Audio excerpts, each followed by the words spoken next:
Hello. Welcome to the Xirtus.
Synctank.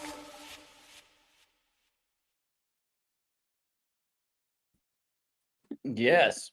And so we're here with Dr. Luke. Good to have you. I'm glad you made it.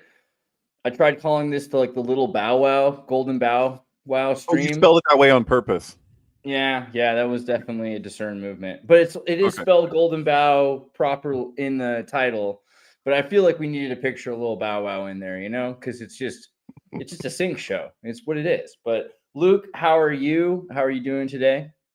I'm doing fantastic. Thank you so much for having me, guys. I think I expressed this to David right before we got going in the show for today, but I think you've been massively influential in my own life. I woke up about 2016 and you guys have reverberated through a variety of different satellite thinkers and affected a lot of the work that I do. So I don't know. I don't have the genealogy in front of me. I mean, there've been people like I don't know any of the inner workings or anything like that, but all the crypto K stuff, the synchronicity stuff, I'm not exactly sure what is a scion of what, but it's hugely influential in my own thinking. That's super awesome. Let me just also really quickly show people how you can get onto Noetic Series, which is Dr. Luke Johnson's main page here. He also has an Instagram. If you're watching on Instagram, because we're streaming on Instagram, it's pretty crazy. Oh, gonna follow you back. Yeah, Pretty what's up sweet, with right? that? Why'd that take so long? I didn't even know. I just saw that. Okay. But yeah, so now that you've kind of been lurking onto our page and you've been doing your own research, we saw a few I saw a few of your videos, and I was pretty impressed with the research you were doing. And you put together some research. We talked about just doing a show without realizing what it is you wanted to talk about. I was like, yeah, this guy's cool. Let's definitely just talk at some point. But you've been doing a lot of research into the Golden Bough, which is that's a big deal to us around here. David is, I don't want to say obsessed with the Golden Bough, but it's been like a conversation we've had for years. He's been all about the Golden Bough since, he's got like a Kubrick tattoo, and Kubrick's obsessed with the Golden Bough. So I don't know, David, maybe you want to explain. Yeah, please do. Because I read the Golden Bough, but it was abridged, So I read it throughout my 20s and 30s. I dug into that, and which is about as many volumes there are to the unabridged version. So to be fair, right. many years you are alive. But yeah, so you kind of started doing a project with Paranoid American. We don't know where Thomas is right now. He's supposed to be here. I think he's working on a Sunday. I'm not sure of the deal, but he's gonna feel bad when he realizes he missed this. So let's definitely open up. You want to open up your presentation and just get into it, or do you want to say something first before we do that? I'm super curious. I think I should give a little bit of a background about why the Golden Bough intrigues me, and I'd like to know if it's harmonious with David's. It seems like it is if you have a Kubrick tattoo. I think you're familiar with how Kubrick said to John Callie, "Hey, Nikki, what's up?" We got Ann and Nicole wordsmithing here. This is the best show ever. Yeah, this is fantastic. So my interest in the Golden Bough germinated from the fact that Kubrick had told his good friend John Calley that he had to read this. I think David's very familiar with this anecdote, and he bought him an unabridged set, and he's like, Stanley, I don't have time for this. I have a movie studio to run. I think at the time I think he was the head of MGM or Warner Brothers. So he flip flopped around, and it's that and the intellectual convergence and interest that Carl Jung had with the Golden Bough. And I see a lot of Kubrick's work running through Carl Jung, which I'm sure David knows as well. I mean, Kubrick, I think David's been at this longer than I have. And so those reasons alone, not to mention the myriad of other magnetic intellectuals that Frasier has had influence upon, like Yeats and Freud and a variety of other thinkers. But that's really what got my interest going in the Golden Bough. And I took about a year and a half to read the abridged version. I've not done the 22 volume set or whatever it is, but this is my second time through, and I'm just kind of doing a slow read and trying to find connections with Jung and Kubrick and anybody else that I think is important. And today, we were so blessed with Nikki's performance on your show last week, and you guys added so much. You layered so much in regards to your knowledge of John Dee and the Book of Enoch, that I thought, okay, this is going to be a fantastic opportunity for me to give myself a crash course in Enochian magic.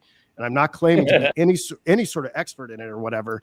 And I just kind of seized the opportunity so I could inculcate myself with the basics and try to understand if the Frasier schema could be applied to John Dee.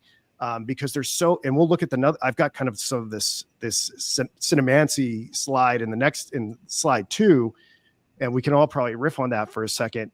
So much of what I see in Kubrick is leading back to John Dee. So I'd love to hear about your arc, David.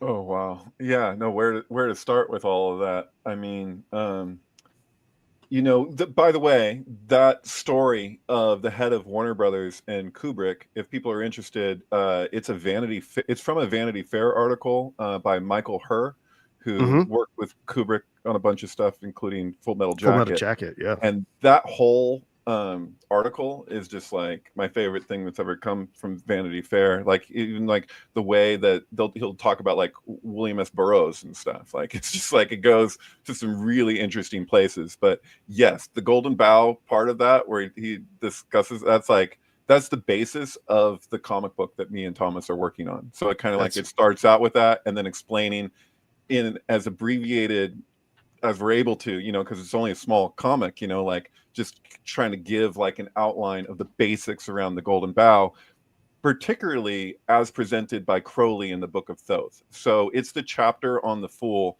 where he discusses the significance of the Golden Bough as it relates to the contemporary world in which we live, which is so applicable to Kubrick saying this isn't mythology, this is your life, because all these things which Frasier would relate to as pre-Margaret Mead anthropology are so insanely applicable today. It's like it's got a lot of weight to it.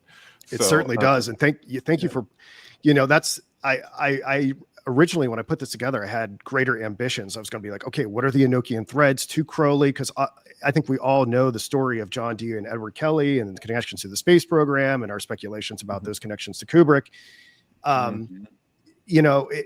I thought, okay, I'll use this as a stepping stone to get my mind around how Crowley appropriated Enochian magic, but that's going to have to be something else entirely. And I really thank you for pointing out where we can pick up on that.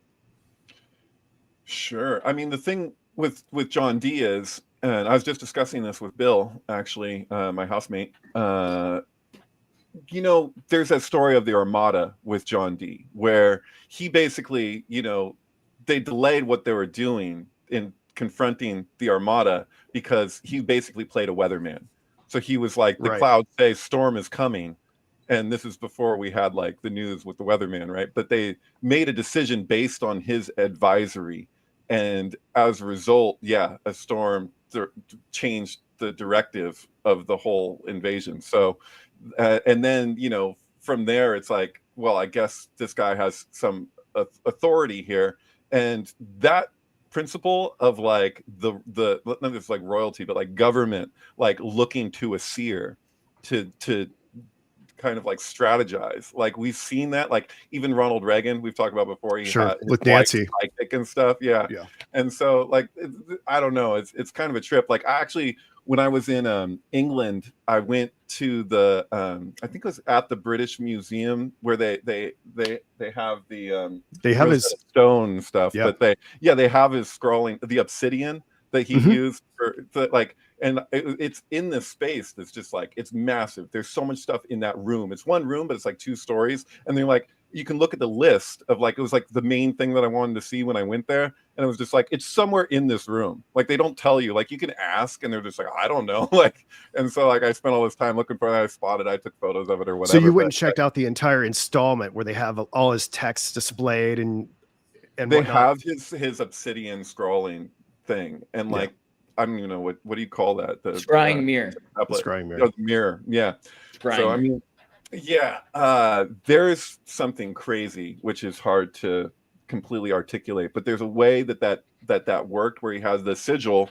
There's multiple sigils, and they're actually, I think they're carved into beeswax. Yep. But there's a way to work with them that's actually it's a totally insane. It's like you're supposed to put a crystal ball in the center of this thing, and it's not Yep. just what's written on the beeswax. It's when you look through the crystal ball into it, the Enochian actually spells out other communications, like in the way that it forms through the sphere. So it's like a language that's not just like anything that you could ever see written down necessarily. Like it's 3-dimensional communication of language.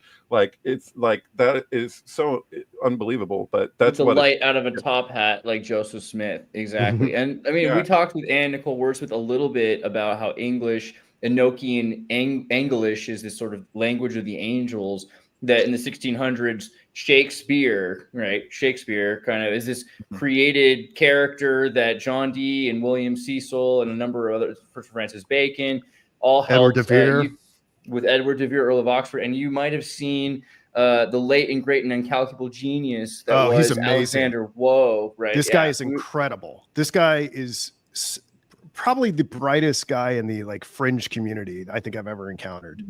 It's true. I really, I'm so grateful that I was able to interview him, but I'm really, it's a tragedy that he passed so recently and so, so early in his life. I think, but if you haven't already, and it sounds like you have, but I would recommend the audience to watch his videos on Shakespeare, and particularly the incalculable genius of John Dee, which really kind of spells out how this was the original 007 secret agent who practiced all sorts of magic for the Queen, how the Armada storm was maybe perhaps manufactured after the starvation and days of humiliation ritual, where they took, I think it was something like 100 or 118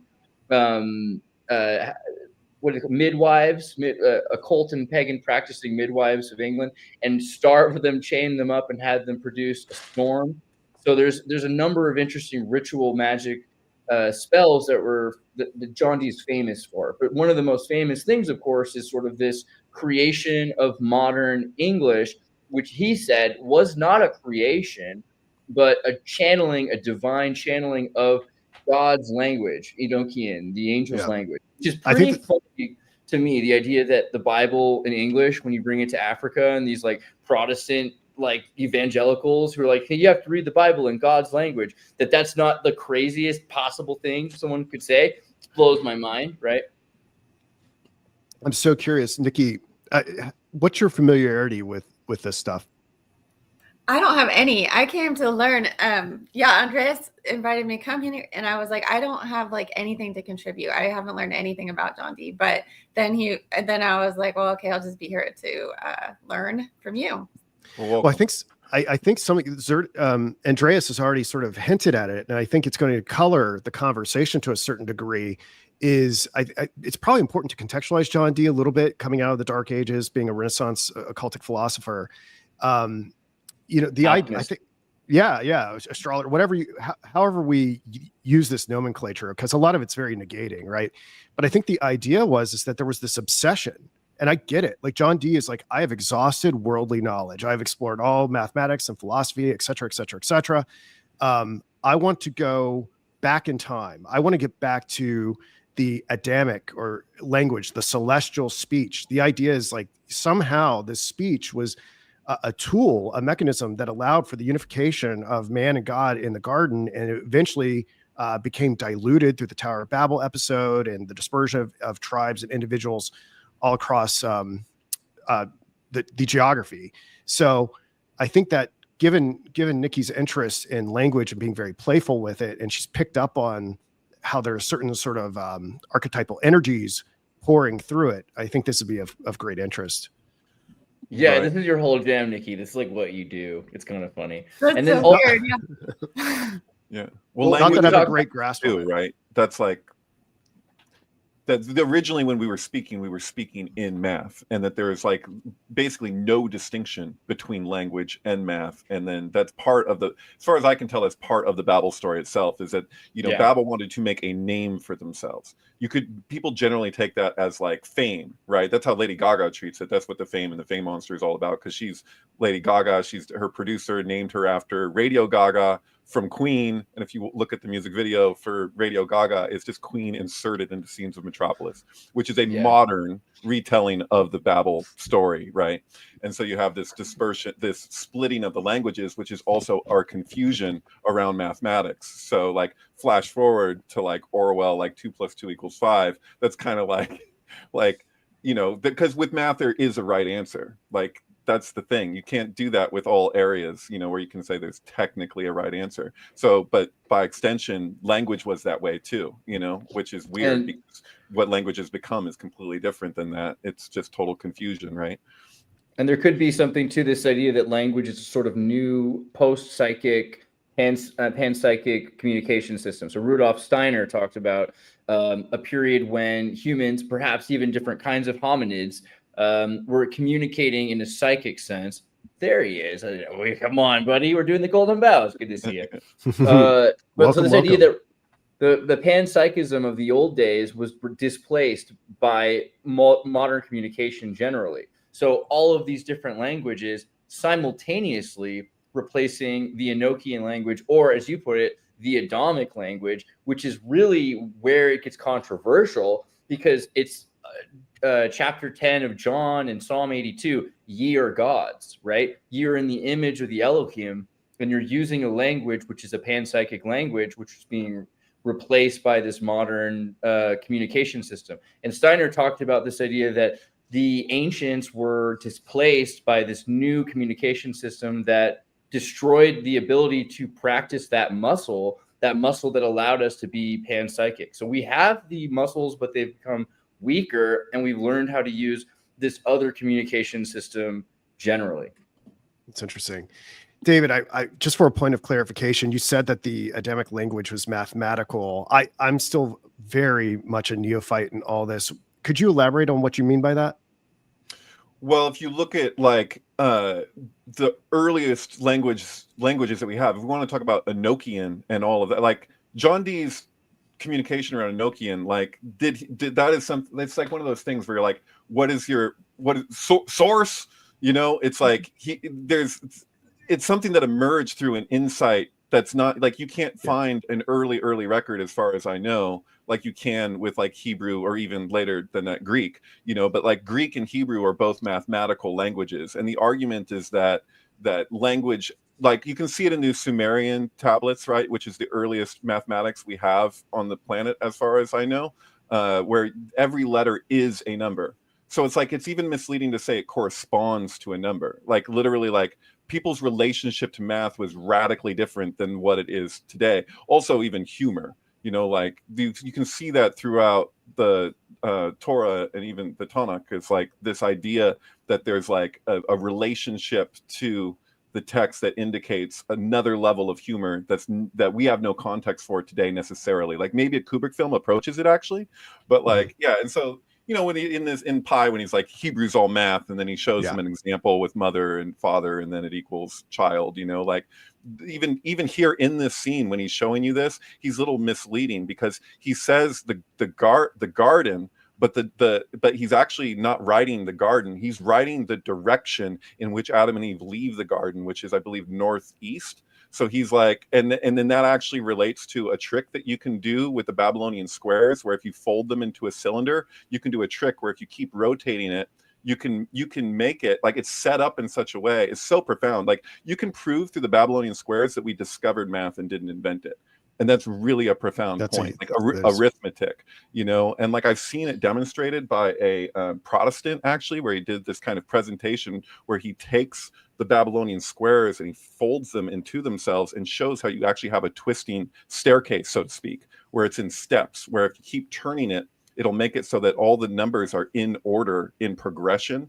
And so you basically have encoded into that like what we would call the Kabbalistic lightning flash that's described in the Sefer Yetzirah, where you can see like that language itself had this like profound order that isn't separate from nature. It's a replication. It only gets so close, even in its purest form. There's the argument that in tarot, the way that you have each Roman numeral of the major arcana is each one removed from the Hebrew letter, like that the Fool is 0. Like this, we have Eliphas Levi to thank for that recognition of the attributions and how they align. But there's the argument that there's symbolism to each number being one removed, right? In this progression, that there's a replication thing happening. So the replication isn't the thing in itself, and that's where the Golden Bough is really poignant, because the Golden Bough is us replicating our systems to align as closely as we're able to these patterns that ancient people have recognized in nature, and to basically harmonize with those patterns. And the more that we deviate from that, the more destructive it becomes. But that's not necessarily a misfortune ultimately, because in that destruction there is a realignment that can take place. So there like, just like you could say sin, the missing of the mark, if we never did that, we would never actually progress. And this, I think, gets misconstrued sometimes because it turns into like a rationalization of sin by certain occultists, you know, even like really mediocre occultists, like the guy who started the Satanic Church or whatever, what's his name? Anton LaVey. Yeah, like Anton LaVey's thing is like, he's just like celebrating this thing and not quite, in my opinion, not really recognizing the profundity of the significance of missing the mark. Like if you just had a perfect sphere, nothing develops out of that. You need the division to have the cell growth, and in order to have that division, you need distortion. And so all of our failings all play into this ultimate progression ultimately. But in the interim of the fall, we have the challenges that come with that. If that makes sense. To latch on to something that you said, which it took a while for me to take it out of the abstract and put it into a practical sense. And that's that numbers aren't just sort of like related to letters, but in some cases it's the same exact thing. We're just looking at, and one of the ones that came up is the letter H and the number 8, which not only sound the same, not only do they look the same, especially in cursive, but that also H is the 8th letter of the alphabet. And this isn't all just a whole bunch of different coincidences stacked on top of each other, is because on a far enough timeline, they were the same thing. Like if I were spelling out a word, I would put the number 8 in there or the letter H, and it was sort of interchangeable. And that we've definitely like gone so far from that. And if you don't read Hebrew and you don't watch the movie Pi, you might be like, I don't know if that's true. It sounds kind of true, but the letter H and the number 8 are real modern 2025 versions of like, look, here's a practical way that we have evidence that letters are numbers. Right. So Happy Harry Hard-On and Pump Up the Volume is totally Jesus, because it's 888, which is the Greek gematria of Jesus as it appears throughout the New Testament. But take from that what you will. Or like 88 miles an hour and you're going to see some serious shit, you know? I don't know. Yeah. I remember, I mean, Pi is a fantastic film, and I should really check this before I say anything about it, but that's the movie that has the 216 letter name for God or something like that. And and I remember latching on to the scene where he's telling Max like that he's become a numerologist and he can't do this. And I believe the character's name is, and Nikki and I were going back and forth about Salt, this. The sun. Yeah, and that really like locked in my consciousness, that scene, and how intense it was, and the choice that we have to kind of make as intelligent individuals between being in the like playing inside the lines or outside the lines. And I believe that character, I haven't had a chance to pull it up, but I think he died maybe on the 216th day of the year or something like that. I'm not sure. Like someone might want to fact check me on that. I remember It's significant because of the way he dies in the movie and leaves the go board out with the spiral on there with the 216 number on top of it. But just to be clear, that's Gavora. That's the gematria of Gavora. And so the whole movie is a satirical kind of statement on the idea of people looking to Gavora, which is like the false god, to be their god. That's why the people who everyone's looking to it for selfish reasons. And that's why Max is just like, they're judging Max, right? Gavora is judgment. So like both the Wall Street people and the rabbis, you know, they're looking for it for their own personal gain. And he's like, it's not the number is nothing. It's the syntax. It's what's between the numbers. So he understands, and they can't stand that. Oh, yeah. This, we're looking at his I think August the 207 3rd yeah. looks like 260. Yeah. Yeah. Correct. So like, I remember being very fixated on that. And it really depends on leap years and things like that. 217 is August 5th, and I'm very locked in on that number in regards to how it plays out in the Apollo missions and things like that, specifically in relation to Vivian Kubrick and Neil Armstrong. But yeah, I think the 216th day would be August 4th, and so maybe he died on maybe on one day off. He also played the Godfather, the Sicilian Godfather, in the show Oz, which is a whole other connection to strength and, you know, everything else that we could say about Oz right now. Yeah, totally. Did you guys ever watch or I don't know, this is old, but do you remember the Left Behind series, like that Christian? Yeah. Of course. So the Antichrist's birthday was February 16th, and his like jet on that was like Condor 216. So I thought it was interesting when you were saying how like it relates to logic, right? Mm-hmm. So just that like, well, it relates to judgment, and people often translate it as severity, but that just has to do with our orientation, and it only expresses itself that way in this interim. So it's not like sometimes there's like a treatment of like, it's where we get like the left-hand path, right?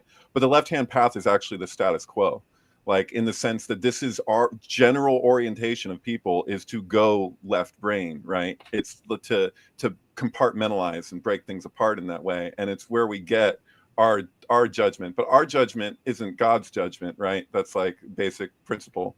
So, and it's the hubris of man is always the classic thing in all the old stories, you know what I mean? Like, this is the folly of man, is for us to be so arrogant to think that our judgment is like the ultimate judgment of nature. And that's once again where the golden bough comes in, because it's like we can look at nature and we can see this perfect judgment that exists there, and then in our attempt to replicate it, we have our own folly, and then we have to deal with that again and again. You know, it's all the same arguments around artificial intelligence or anything like that, you know. And you said, David, already, you brought up the point. I just want to make sure it's emphasized that the Jewish religion believes they already have the name of God, which is one of the reasons why the movie Pi is so surreptitious in a sense, because it's essentially accusing the faith of missing this major point, this major truth. Right. We're searching for something that's already found us. We're reaching for death on the end of the candle. Jim Morrison was as obsessed with the golden bough as Kubrick was. That's why if you look at that song, Not to Touch the Earth, Touch the Earth, yeah.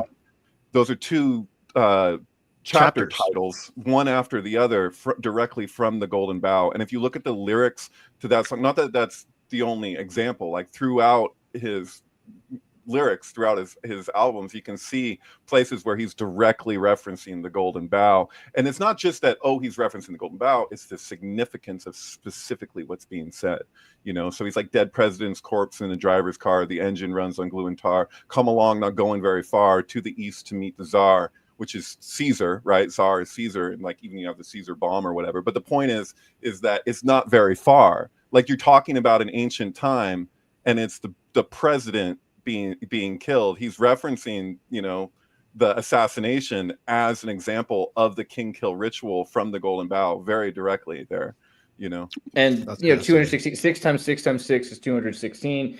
2 cubed, was it 2 cubed times 3 cubed time is that right? 2 cubed times 3 cubed, so you get was it? I'm trying to remember because there's a reason where it connects to 9. Was it 2 + 1 + 6 is 9? I think is the reason. Well, and so next to 9, right? I mean, 9's like yeah, the number. Yeah. And 9 is Tet, and Tet is the kind of the revelation of like hidden goodness or hidden truths or everything else. That's Oz. That's strength in tarot, and that's the pathway between Chesed and Gevurah, which is like this very significant pathway when it comes to like the archway that expresses itself through the Kabbalistic tree, because it's the interface between the upper worlds and the lower worlds, the 7 lower Sephirot and the supernal triad. And so you have this this intersection between heaven and earth, and it comes down to how it is that we relate to strength. And that's the real challenge of like the whole of human existence, is us actually recognizing what true strength is, and it's through our own folly and troubleshooting that we come to that. And it's kind of that's like kind of explains why even all of our failings are all working towards this ultimate end. And that's what occultists would refer to as the great work, right? Yeah. Because we're all contributing to that, even in our mistakes and our successes, because through both. It's kind of like when we shoot a rocket and it explodes, like the challenge or whatever, and all we learn from that, so it's like we need that, as screwed up as it is, like it's all part of the same thing. Do we need the king kill ritual? And in that same question, I'm wondering, does that mean that the deep state is actually in tune with nature? The idea of the king kill ritual as it existed previously was like basically a suicide, and it was an understanding of the king, generally speaking, that by him embracing this role, this is the sacrifice that comes with it. So, and that was a place of humility. It's basically like we've lost in what we have today. We had like we're doing the opposite. We're killing the challenger of the king, who has a rightful place to challenge the king, is to basically become the king. And that's a type of like pruning of that tree of the royal system. And it's also like a safeguard against, that if you just perpetually keep it in the family, that it'll lead to inbreeding, and the whole thing just becomes something else, so there's the aversion that we have today that's pretending to be that ancient ritual. They're not really doing that. They're doing the opposite. So like that's my thesis, and what we're doing in the comic is like, I'm like, what we see at Bohemian Grove is a celebration of doing the opposite thing that the ancients did, where instead of having the humility of the rulers, having the humility to basically allow the last to become first, to forgive the debt, to release the slaves, they're holding on to that power. They're keeping it in the family. And by doing so, the health of the king is connected to the health of the kingdom. So if you just keep doing that perpetually, it'll bring the whole kingdom down. And it's that's hubris, right? So like the idea in the ancient world, and comparing that to what we're doing now, is it's like we're not only killing the outsider fool, archetypal fool who would challenge the king, the rulers are literally celebrating it. Like, sure, it's theatrical, but the meaning is there. You can see what they're conveying with that. That's the significance of Alex Jones infiltrating Bohemian Grove, and what he saw there is that you can see like how they're relating to it is like the most arrogant thing you could ever possibly do. Well, the inversion of that too, I think, is also represented where part of that king kill ritual is, like you were saying, that the health of the king represents the health of the country or whoever he rules over. Mm-hmm. So now we've got like the oldest presidents ever on record. And in some cases, you're just like, I don't know if this president's going to last all the way through the term. This is the complete antithesis of that king kill ritual, because in this case, like Biden should have declared, like some national holiday, and he just like exit stage left, I'll say, for YouTube, just like live on air, so that the new young blood can come up and like take his place. Right. They refuse. I wouldn't call Trump a young blood, though. Exactly. I mean, like this is the other thing. He's the exact same problem. No, exactly. Elon's the Wicker Man in this one, right? Because who would a fool would choose to be king for a day? Like they bring him out, court him around, let him be king for a month, make him feel like he's in charge of things, and then tell him goodbye. And like you wouldn't want to be king if you have to live your whole life afterwards and accept the responsibility for your choices, right? Especially in a mob. Right. Yeah, there's some deep symbolism there with Elon Musk, because he's also the outsider, right? El So he's Elyon, yeah, yeah, his name even. right. Yeah. Oh, what a trip. There's a lot there. Well, let me ask you guys, like, I'm not exactly sure what you wanted to accomplish today. I am by no means beholden to the slides that I put together. If we like, I'm really excited for them though. I want to see them. You don't have to if you don't want to, but let's do I would at least like to make it to the second slide, because I'd like some input from you all for what you're seeing here, because doing this presentation like kind of added an interpretive lens to it. So if we could go potentially to slide 2. And right, I'm in control, aren't I? Yeah, isn't that weird? Yeah, go ahead. It is. Drive. So, you know, I'm sure David and maybe all of you can understand like all the images that are on here, but via the James Bond enterprise, we have Kubrick getting worked into it especially through the set design, working closely with Ken Adam. He was the guy who did the Strangelove circular set that seems to match also the Elite Circle and Eyes Wide Shut, but also he moonlit, right, the submarine base in oh gosh, it's just the Spy Who Loved Me. The Spy Who Loved Me, yeah. Right. So we have Kubrick kind of woven into the James Bond films, and then we have 007 woven into The Shining. I'm sure everybody knows this. This is Barry Nelson. He's the first James Bond. He did this like television short for Casino Royale, and then they cast him as Stuart Ullman, who hires Jack for the Overlook caretaking gig. And I feel like there's something really significant there if we understand that not only is this a reference to JFK and James Bond, but trace it all the way back to John Dee. I wanted to get your thoughts on that. Like, what does it mean that's like that John Dee could be potentially represented here in this syncretic figure of JFK and James Bond, and the interview that goes on with that. And then I'm sure you know this is an excerpt still from Diamonds Are Forever, when Sean Connery, the Scotsman, interrupts this moon landing simulation, right? And kind of it's like this open secret, I guess, in Hollywood by 1971, where they're parroting the Alan Shepard hitting of the golf balls on the moon. I have some thoughts about this, and one of the things that it seemed to me going into the John Dee stuff, you know, I didn't really understand how much of an originator of the concept of British Empire he was. Like, he coined that phrase, and you think about the American Empire as being an extension of the British Empire.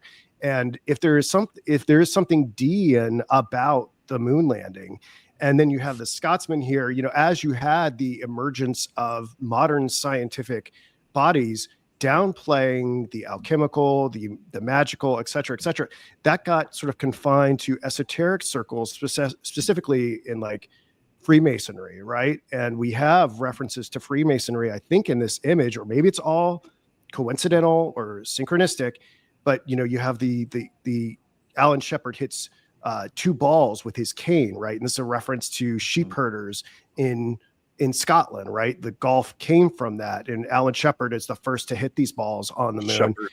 Yeah, exactly. So Billy Shears. Yeah, exactly. Yeah.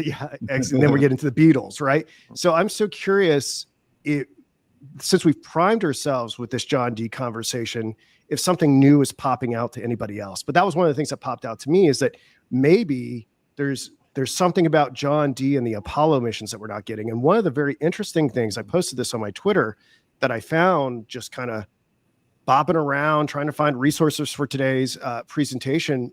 Just last year, they did this like special acknowledgement of, because I was looking into this concept of the British Empire being involved in Apollo 11. And they did this whole ceremony where they honored a fuel cell engineer. And I'm not shitting you. His name was Francis Thomas Bacon, and they did this whole thing, and that's totally insane to me. Like, is this real life? Did this just render? Like, has this guy really been there the entire time?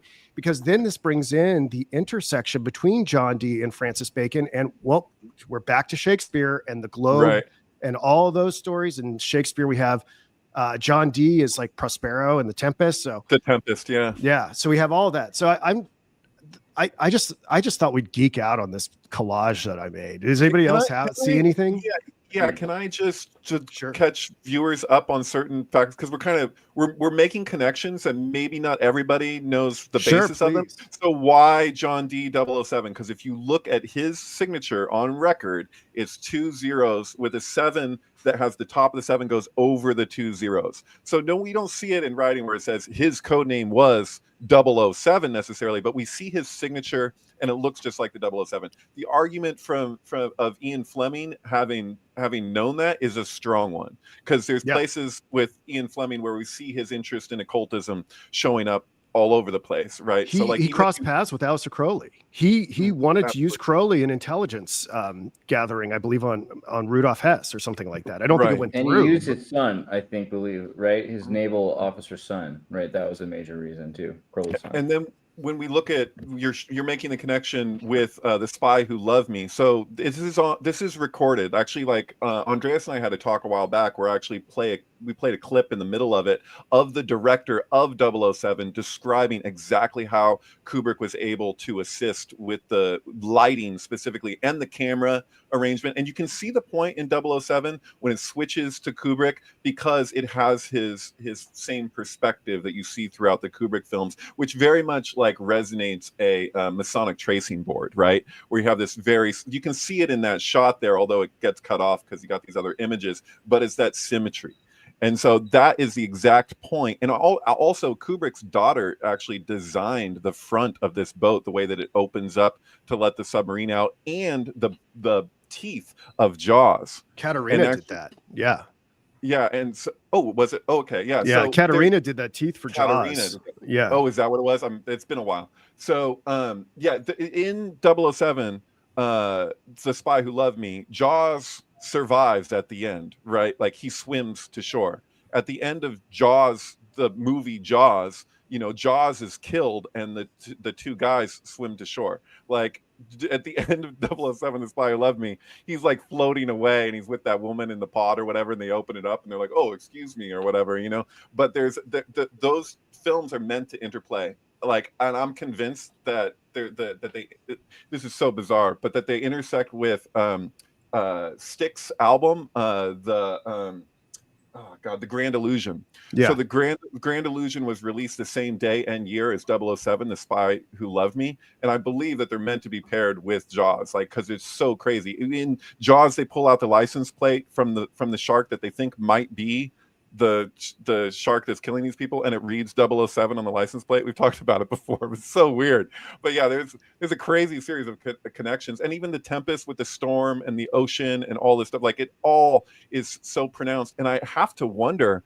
if, like, this is so crazy, but the way, because there's a formula that's happening, and if you look closely at those three together and what actually transpires, it looks like there's actually a science or a mathematics to how they accomplished what they did. Like the way that those films are cut and the way that album's produced, like it feels extremely coordinated, and I can't actually find the line. Like it's like a line in the sand between intentionality and the organic synchronicity of it. It's mind-blowing. I don't want to speak for Anna Nicole here. I'd like to have her weigh in on this as well, but I think her and I have sort of gravitated to a similar sort of view. It's hard for me to believe that all of this stuff is like planned out like hundreds of years in advance. I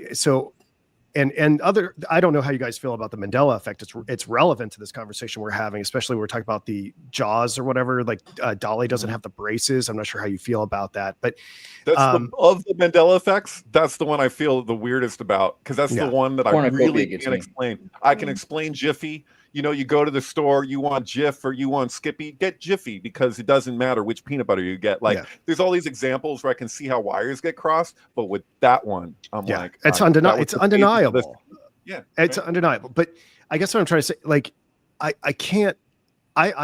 pretty much abandoned conspiracy theory for the most part, because it seems like it is endemic to the nature of the reality, and it has to be some sort of simulated purgatory or something like that. I'm not sure how you guys feel about that, and maybe I think there's definitely some interesting generational conspiracy. So when you think about it, particularly we're talking about like John Dee, and we're talking about British royal families, and we're talking about like members of lodges that have kept these secrets for multiple generations. The York Rites obsession with 2078 is one that they started in the around 2012. They started pushing 2078. And if you look, 2012 is a number that's mentioned quite a bit in the early 20th and late 19th century by the York Rite as well. So it seems like there's a 4 or 5 generation goalpost that they move towards, and there are Fabian steps that are being taken for particular goals. Both Fleming and his brother and Peter Fleming, who wrote News from Tartary, they were both members of the Signal Corps. So was what's his name from Charlie Brown? Sparky. Charlie Brown. Oh man, what's his name? The guy who created Charlie Brown. Charles Schultz, which is also D-Day. a Mandela effect, possibly. How you spell his last name? I wouldn't be surprised at all. I know that Charles Schultz was involved with D-Day. He was also in the Signal Corps. A number of these Mandela effects are associated with people in the Signal Corps, which lends itself to both conspiracies, whether or not this is some sort of a CERN experiment, some sort of a, Naraka or Samsara that we're trapped inside of a simulation, or that they're literally just messing. These are Signal Corps guys. They could be messing with history because they have control over the Library of Congress or something like that. But either way you look at it, it seems like there are people that hold on to this forgotten information. When I think of the Mandela effect that really gets me, I was showing the fruit of the Loom logo. Mm-hmm. I think there's a number of examples of other Mandela effects that are just as good. By the way. You look at the Frank Weiss flute of the Loom logo with the cornucopia. There's a number of these little obscure things where they're just so essential to our existence that. Or the copyright. Have you seen the original copyright of Fruit of the Loom, where it says in words, it says the cornucopia is listed in what they have the right to, the cornucopia with the fruit. And corn is like related to kind of like death and Saturn and the harvest, and fruit is like the biblical like start of it all, right? The whole mess. So it could be like telling us, I don't know. I feel like it's kind of always bringing it back to the original sin. Biblical for sure. And I think this is kind of an important thing about the Mandela effect, that the weirdest possible. There's Occam's razor, and then there's mine. It's this idea that maybe time itself. There's something outside of time. And this is not just my idea. I think this is what Disney is teaching to children now with Disney Plus and Loki and the Time Variance Authority, this idea that there is something outside of time, outside of the Marvel multiverse universal theory, and why we call it the Mandela effect, right? Either that it's a mandala, this is kind of this mandala of Buddhist time that we're escaping from, or Nelson Mandela is an interesting situation when the more you look at Africa and the collapse of what's going on in Africa immediately, how essential it is to maybe the continuity or the continuation of our timelines, because there might be multiple timelines that end, and we're reaching this sort of Phoenix point, or Phoenix event they call the horizon point. And I think that's maybe what we're think that he died. Was it actually a rumor that went on that he had died? Yeah, I mean, I recall being. I remember my mother reading to me from, I think, the New Yorker or something like that in like 1998 that Nelson Mandela had died in prison. It was like it's another one of those things that not everybody cared about, but it was something that I remember being a rather important scenario, that all of a sudden after 2012, it hadn't been that way. Things had changed. And I knew a lot of South Africans after 2012, because I had a friend who was a flutist, actually, who was living in South Africa. And so this changed the entire, the way I was thinking about South Africa. So this idea that there might be some sort of a space-time event or merger of the ending apocalypses of multiple universes that are happening surrounding some sort of a horizon point. This is maybe what we're trying to avoid for certain timelines, for our timeline. And there's things done to continue our timeline as long as possible. There might be timelines that ended in ancient times, timelines that ended in the 1940s, timelines that ended in the 1980s, timelines that ended in 2012. And then this is one that just, there's certain unraveling. It's like that movie Donnie Darko, where either the universe ends around Donnie or Donnie just dies and the universe keeps going without him. Right. Do you guys know people who have like gotten uploads in their consciousness like within the last couple of years, like because of timeline collapses or like deaths and like Sure. what they suspect is like a death in a different timeline where their consciousness kind of like concentrated more into their own existence. Sure. And you can think, first off, Cynthia Sue Larson, I would highly recommend. We'll have to connect you For with. sure. She does the For reality sure. shift conferences, and she's a Berkeley metaphysicist who has studied these events. But, you know, just remember that movie with Jet Li, The One, right? I mean, like they seem to predictive programming exists in films. They put so much money into kind of getting out to the public these ideas. Yeah, I mean, for me, and I think, you know, the way that people ask me to describe my worldview, I tend to think that we're in nested simulations. I kind of think we're like in an actor-based reality within something that might be, I guess, for lack of a better expression, virtual. And it kind of aligns to the show, The Good Place, that I know that Nikki's interested in as well. Like, I mean, you guys have been at this a little bit longer than I have. Do you find that tracks with your understanding, or do you have an even more nuanced and even bigger cosmology or something like that? I mean, I think it's all just helter skelter. So like the fall is perpetual and cyclical, and the nature of like our projection is like we see holes in it. I'm very much in line with like Philip K. Dick's Valis idea that almost like there's like something that we're all projecting together through like affirmation from person to person, and that we don't realize the degree to which like our confirmation to get like our agreement, like there's like an unspoken like agreement that's so unconscious and it's so embedded and it's so solidified that we don't realize how fragile the whole thing actually is, in the sense that like what we're projecting is so illusory, and it could all collapse at once. So like we could like in the Philip K. Dick sense, especially if you're not just Flow My Tears, the policeman said, but like Man in the High Castle, that it could be like an instant. We could be in a completely different reality. Like, cause what it is that we're projecting, we don't realize like how influenced it is by these various forces. You know what I mean? So like, can I ask? Just, yeah.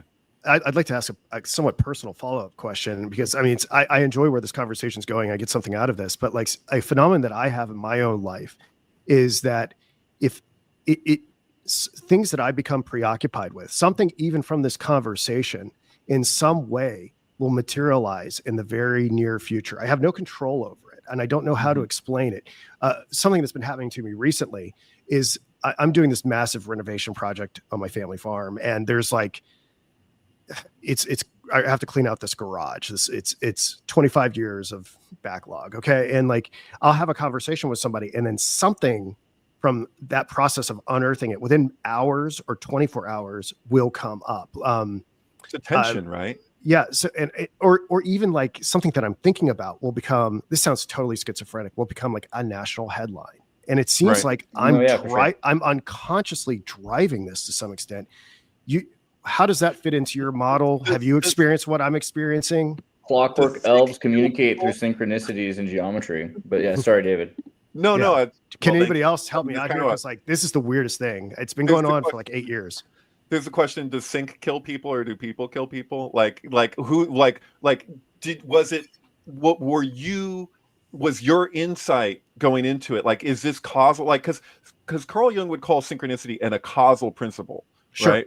Which for me, like looking at his book and his whole explanation, I feel like what he's kind of communicating, and I don't want to put words in Jung's mouth beyond, because he did a pretty good job of laying everything out, but he had this whole point that the archetypes are not, you can't really see them ever.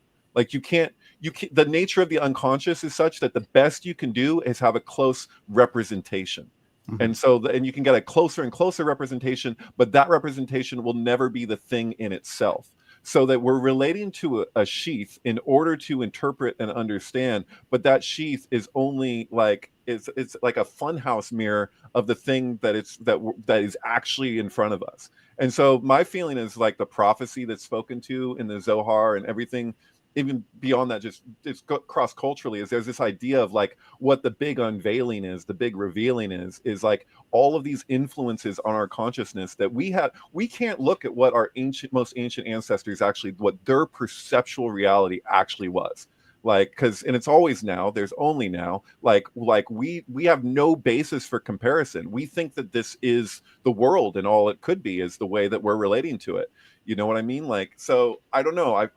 I feel like I see this, like it's like we're on the forefront of something, like we can't see what's on the other side of it. So it's like that idea that it's always darkest before the dawn. Like, how would we ever know what it could be when the sun really rises if we have no basis for ever witnessing that directly? Do you know what I mean? Like, we know the night, like we don't know what that could be, Right? You know, and when it But I arrives, try not to think that it's my fault. So, like, how many times I've decided the randomness of the night to watch every Robin Williams movie just right before Robin Williams dies, or every Right. Gene Hackman movie recently right before Gene Hackman died. Or I mean, I basically now just try to pick act like Tom Hanks or someone I don't mind if they were to die if I saw their entire filmography. Because I have to be very careful, right?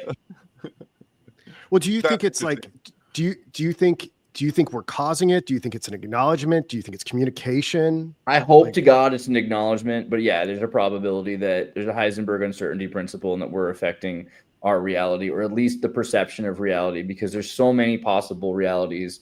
And it might be that what defines we're in a milieu of reality, that this is, we've kind of come together to create this cohesive reality out of all of the meta. And it could be that without us connecting, that we wouldn't be experiencing that sort of that cognitive cohesion. It's very possible that might be a narcissistic way of looking at it. And I just hope that's not the case a lot of the time, but it does feel like we're playing into it and that we do have a certain amount of control. If we don't have free will, at least we do have some sort of dent on the universe. That's the Steve Jobs approach, that we're denting the universe, whether we mean to or not, or whether it's our choice or not, or whether we're probably made up of a lot of sinks, right? I think the entire existence of a person is just symmetry of sinks. So we might not have as much control as we think, but we might still have choice.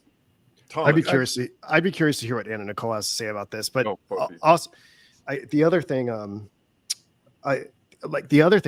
curious, if it is some sort of acknowledgement, why is it so random? Why is it can't be something that we actually intend to happen? Because there's clockwork elves that are doing it, you know, like this is the way that something that these are hypostasis, which is probably a cooler word than persons we've been looking at recently, that are interacting with you and communicating on a level that's beyond the Adamic language, or maybe they are specifically the pure Adamic language, because it's through coincidence. And what is language other than the repetitious ability to communicate an idea that you've already had communicated to you or experienced? These are meta tags that you might recognize, and then you're using them again and again. That's a point, isn't it? The way I take it is like, this is some sort of dream that we're in, right? And how like our reality is always being projected from our subconscious mind. Like that's the iceberg, right? Like that's a part of Freud's, like the iceberg of the mind. Mm-hmm. Like all this shit we've had with like Joe Biden eating ice cream, right? The presidents are like the representation of the collective. We have Joe Biden who falls asleep. He literally falls, right? He falls brain freeze, right? From the ice cream. Yeah. Eating ice cream, which is a brain freeze. And then like Trump's initiation starts on like the coldest day of the year. And we have ice raids ever since. So like I think about like, I'm a weirdo about words, but I'm like very lazy about it. It's like if it's a rhyme, if it's a sing-song thing, if it's something silly, I'm like, oh, that rhymes. But like the capital of Finland is Helsinki. And so I think about that a lot, just in terms of like sinks and like the sinking, and like how Dante's Inferno, I think the lowest level of hell was like an ice, what was it? It was like a ice ring or something. So we're gonna have to get into Box Saga now with the Helsinki connection. Stupid, right? Like it's so stupid that it sticks with me. So anyway, is it any more stupid than the universe being created by an Icelandic naked man with a goat? I mean, I don't know if you've heard the Box Saga, but it gets it was a monkey and a goat. Yeah, don't forget the monkey. Get your Helsinki's right. And I wanted to mention too, because we were talking about like the shared illusion thing. I mean, it's been expressed in a million different books and by a million different people. The first time that I think that I started to understand it, it was like a self-help Oprah book. It was called The Four Agreements by Don Miguel Ruiz, An Ancient Guide to Toltec Wisdom or something. But he describes this web of Maya being a shared illusion, that if enough people all believe the same thing.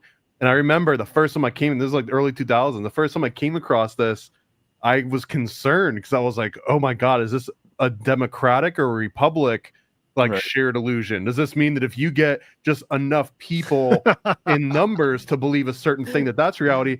But that doesn't make sense to me, because then I'm like, no, because Mockingbird and the CIA, like, if they knew that everything was a shared illusion, then they would figure out how to stack the deck somehow. Like, they're just farming out believers of certain realities and making that the reality. Even like Edward Bernays, couldn't you make the argument that that's why it works? Like, because like he didn't even think it would work. Like over and over again, he was like, well, shit, I guess this works. Because he would like, arrange some orchestrated event and then be like, whoa, I didn't think that people could be directed so easily. So isn't that vulnerability connected to that? Like, I don't know. Like, and to what end? Like, to what degree is that actually happening? Like, that's a question, man. Like, I don't know. Thomas, that book that you just mentioned, The Four Agreements, literally like the first sentence of that book says this life is a dream. That book comes up so often in like the weirdest ways. I read it when I was in jail. There's a version of the DSM that I saw that in the introduction to it, it made the point that if enough people exude any neuroses or any of these any of these issues, that it's no longer a neuroses, because if everyone's doing it, if the vast majority of people are doing it, then this is what we're working with. So you can't call it crazy. Right. So I'm just like, so I don't actually know of any other place where we see such a direct democracy except as it relates to sanity. Because if everyone's insane, then we're all like, oh no, we're not insane because we're all like this. So it's like majority rules, majority rules democracy. Yeah. Right? Like the Mad Hatter's Tea Party, like everyone goes insane when they're under. There was a John C. Lilly quote too, where he was being interviewed, and he makes the distinction between insanity and outsanity, and that insanity, and I'm going to butcher a little bit, but that the insanity is when you keep all your crazy thoughts to yourself. So then when every once in a while something leaks out into the outside world, people are like, whoa, lock this guy up. But he said that outsanity was like, just keep publishing all of your crazy thoughts into papers. And if enough people read those and they're like, oh, there might be something to this, then you're outsane and not insane. And in that case, you don't get locked up, you get published. Exogesis, the Red Book, like these are like for Philip K. Dick and Carl Jung, they both had like their magnum opus that was not meant for the public, that was their own processing, which is undoubtedly, like, of everything they've ever done, probably the thing of most value is the thing that's most personal, that they weren't even relating that other people would get as much out of it as they did, because it's basically their diaries, right? But it's like, it translates to other people. People resonate with it because it's not like what we relate to as personal is actually frequently completely impersonal. I mean, if the what do they call it? The Kinsey report or whatever, that study on sexuality, and then they're like, everybody thought that their hangups were so, like, they're so self-conscious about them because they thought that they were so specific, but then it turns out, oh no, pretty much everybody has this thing that you're just so, you're relating to as this very personal thing. And it's like, there's nothing personal. But I think there's a lot of examples of personal things that are completely impersonal and archetypal. And like, that's also like why, like, I see that in Kubrick films too, where it's like The Shining is a really good example, where it's like, this is a universal communication about neuroses. Like, it's like what Wilhelm Reich said about how political parties extend from neuroses, not the other way around. If you're trying to treat it on the level of the party, you're going to get nowhere. Like, you have to go to the root of what this is all stemming from. If you're looking at a effect as though it's a cause, you're never going to get anywhere. You're just going to keep trying to reform the most exterior part of the thing, and there's no reconciliation and there's no healing.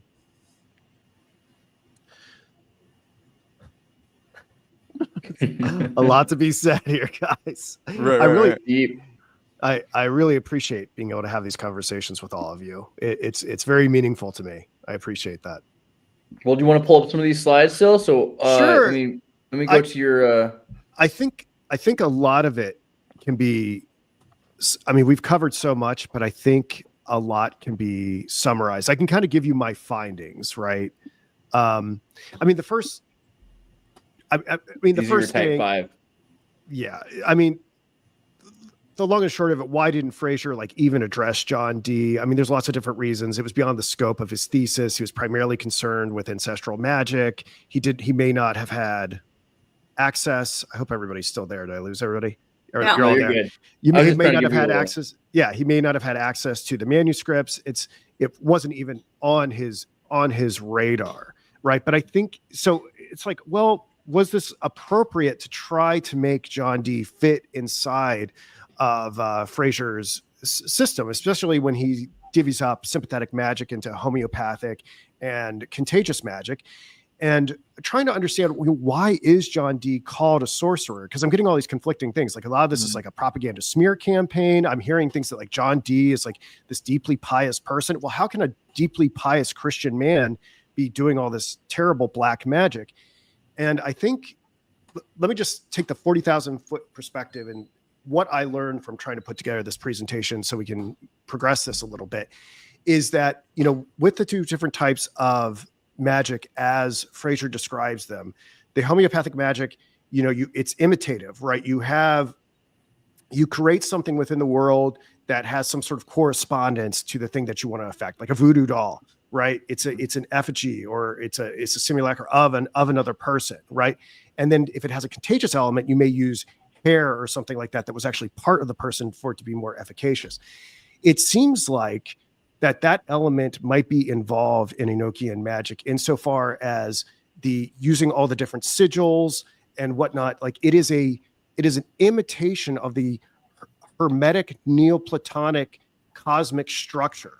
All right. And even though, and this is, I think, debated, there's something through the angelic communication that perhaps consecrates what Dee was doing by passing on the alphabet, passing on all these different things. My computer's going to die. I forgot to get my charger. 1 second. Oh, But yeah, let me go get my charger. I'll be right back. It makes it contagious magic, and I'll finish that thought out. 1 second. All right. oh. I hate saying this while he's gone. I mean, hopefully I have to say it again, but like I wanted to mention because I get all nerded out when I get the chance about a word and what the word means. Like sorcery versus alchemy, right? So sorcery is from sortarius, right? Sortarius is to be someone who can sort lot to understand the future or the fates from sorting Sorry them about symbols. No worries. I already started ranting. I was worried about you being gone. I was going to not tell you, but sortarius is the definition of like the etymological root of sorcerer. So it has to do with being able to take symbols or numbers, right? And being able to maybe like with tablets or something else, cast lots and understand the fate from casting those lots. So even when they cast lots about Christ, this is sorcery because it's in Latin and originally like these are Romans that they're talking about and it's written in Aramaic and Greek, but still the point is the same, that they're using symbols to define and to divine the future, right? To divine the Or to fates. spell a word, to cast a spell, grammar, grimoire, you know, all of that. Yeah. Right. And Nicole brought up recently the black magic, the Black Slaw dictionary, right? The most important magic words that are used to define our society. So this is sorcery, but he was also called an alchemist. And alchemy, people will argue with me on this one, but I'm going to push the idea anyway that it's alchemet, right? Al is Arabic for the, and chemet is the study of chemistry, or chemet is a study of Afro-Egyptian. Like chemet is this part of Africa that the Ptahhotep divine secrets come from, the divine maxims, the 42 maxims that the 10 commandments are part of. When they say that there were 3 tablets or more that Moses dropped and came back. This is a joke that David and I talk about. One of the ideas is that he brought from the divine maxims only 10 of the maxims to continue, which leads even to the 7 laws of the Noahide, right? So there's this idea of algebra, right, which is the study of the Hebrews as well. And, you know, and people will say what they want to say, but That's super fascinating because this is gonna. You bring that up, and I thought you were going to go back to Noah and his children and Kim and perhaps to Enoch himself. We can get into that in a second. If I can finish up the I thought. do think it all comes from there. Yeah, if I can finish up the thought from earlier, So it seems like there are these two species of sympathetic magic that Frasier talks about, although, you know, I could be reaching a little bit, baked into the Enochian rituals. But then at the same time, they are imbued with this deep religious Christian piety of John Dee. I think I have a chart in here somewhere where it shows, if we can bring that back up to the stage, where it shows like he would do these like prayers to Christ and God before doing all these different rituals, in a way trying to like sanctify it. And he didn't think that what he was doing was sorcery in any way, because it was all like he was this apocalyptic prophet of the book of Revelation, sort of a continuation of the work that Enoch had started. So he didn't really see what he was doing as magic, and he wasn't. Is this the right page, or where did you keep going? And he didn't. A big part of magic, as Frasier understands it, is that you're trying to constrain the spiritualized world. You're trying to tame these spirits with the incantations and these spells. If anything, he's having a more egalitarian back and forth conversation with the angels. And just because he asks them to do something doesn't necessarily mean it's going to be granted. So it seems to not properly fit under Frasier's scheme in that way, because he's like this syncretic polymath that is a transitional figure that breaks whatever is going on in magic and early religion, but also in science. And he is making all these different contributions to science, but in a different way than the empirical manifestation of law. Like, it's going to be based in ritual, also supplication, and ultimately connected to a cosmology that has since been jettisoned in favor of Copernican cosmology and Galileo and Newtonian mechanics, et cetera, and getting away from this pagan understanding of the world. So it really wasn't a problem for him to see all these things fitting together and keep his religious attitude. I found that to be so fascinating. So in a way, he does offer consternation to the Fraserian sense of transition between phases, but ultimately, because of the rise of modern science, the large swaths, the big brushstrokes seem to justify what Frasier has to say about magic being supplanted by religion and ultimately by science, because both religion and science have demoralized John Dee and made him some sort of intellectual outcast and a phony and someone who got used by Edward Kelly, or himself was a fraud. So I think those were the big takeaways. I mean, something I found super interesting is trying to, and I suspect that David's been in this for a long time, is really trying to get into the Hermetic Neoplatonic understanding of how to mix Ptolemaic geocentrism with the emanations from the nous. And this is, I think, promulgated by such thinkers as Ficino, who I believe in 1471 did a translation of the Corpus Hermetica. I think that's something that's going to we have to dig deep into. Proclus's theological writings, I think, is going to be foundational for understanding this worldview and how exactly it put together. Oh, this is like extra stuff at the end that you're at. But I found that so interesting. And also Pico de Mirandola, as trying to understand how all the crystalline spheres work together and ultimately enter into the Empyrean, and how this matches up with the emanations from the one. So that was really enriching for me. I mean, we have so much to talk about, and we can latch on to that. And one little detail I'll say here, since we're talking about Hermetic Neoplatonic cosmology, something, and this kind of brings the conversation full circle, is not too many people know about this, but Kubrick had kind of this hidden film company called Empyrean Films, where I guess he was looking at like Pynchon novels like The Crying of Lot 49 as a potential film project. So I've learned that if you look at Kubrick's production companies, they kind of are telltale signs. And it's intriguing to me, was Kubrick trying to say something about the influence of Dante in his work? Was Kubrick trying to say that he was some sort of hermeticist? I think Minotaur, right? Exactly. So I think that's all super interesting that he chose that. But those are the broad. So long and the short of it is, in some sense, the Fraserian idea of how magic is supplanted by religion and science is frustrated by John Dee, but ultimately is vindicated. keep in mind, this is kind of important little context when it comes to Frasier's The Golden Bough, is that he was punished in a way for what the original, the first edition of The Golden Bough What he said about Christ. Right. So you have a chapter that was removed for years that now you can read what he had to say about Jesus. And it was so controversial, he had the church come down on him, and, he's coming from Cambridge. He's very much an intellectual, just matter of fact, kind of similar to like what J.R.R. Tolkien was in terms of his relationship to anthropology, very matter of fact. I'm sure for him, he saw no controversy.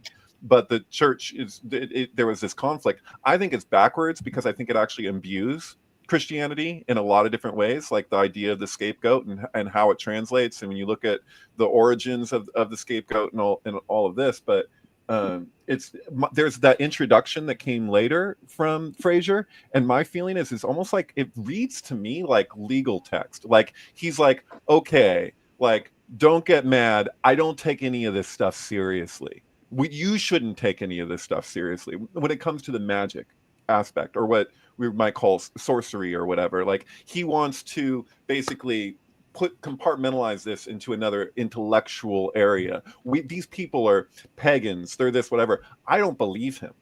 I don't believe that. I'm not saying that he's on the side of just like he's superstitious. I'm saying that his own relationship to the material, when you read through The Golden Bough, like that introduction doesn't correspond to the original writings of his treatment of it, if that makes sense. Like he was more objective in a different way. Like I don't like, I think his understanding, it comes through that, like that idea that what ancient people were doing, I think he considers it like a like a sane approach to living, because he has to know that, like, going through all of that work to see what these people were doing, he has to understand to some degree what the rationale for it was. Like he's communicating that, but then you look at the introduction and he's like treats it that doesn't even a thing. I think it was a response to the church. I think he was just like being like, hey, I'm not a heretic, don't freaking crucify me and scapegoat me for writing this, like we're good, right? It's like right. I'm kind of weird about that. I have to get into it. Have you, David, I don't know, have you read Rene Girard's response to The Golden Bough? But yeah, it's been a while, but yeah, I'm familiar. That's something I want to dig into at some point, and it might dovetail with this writing of Frasier's that you're talking about. Yeah, there's some really great old talks from like the 70s of like these like different professors like discussing the Christian aspects of the Golden Bough, and like basically saying, I'm kind of, like I resonate with what they were arguing, because they're like, this imbues the text. It's kind of like my rabbi would say about the Sumerian tablets. He'd be like, the Epic of Gilgamesh and these things. He's like, what are they afraid of? Like the religious people who don't want to have that, like to acknowledge that. He's like, it should just be the opposite. What it suggests is that there was this deluge. Like he's like, why would you ever want to suppress something that's an ancient cultural recognition of historical events? Like doesn't that help your case? Like what are you afraid of?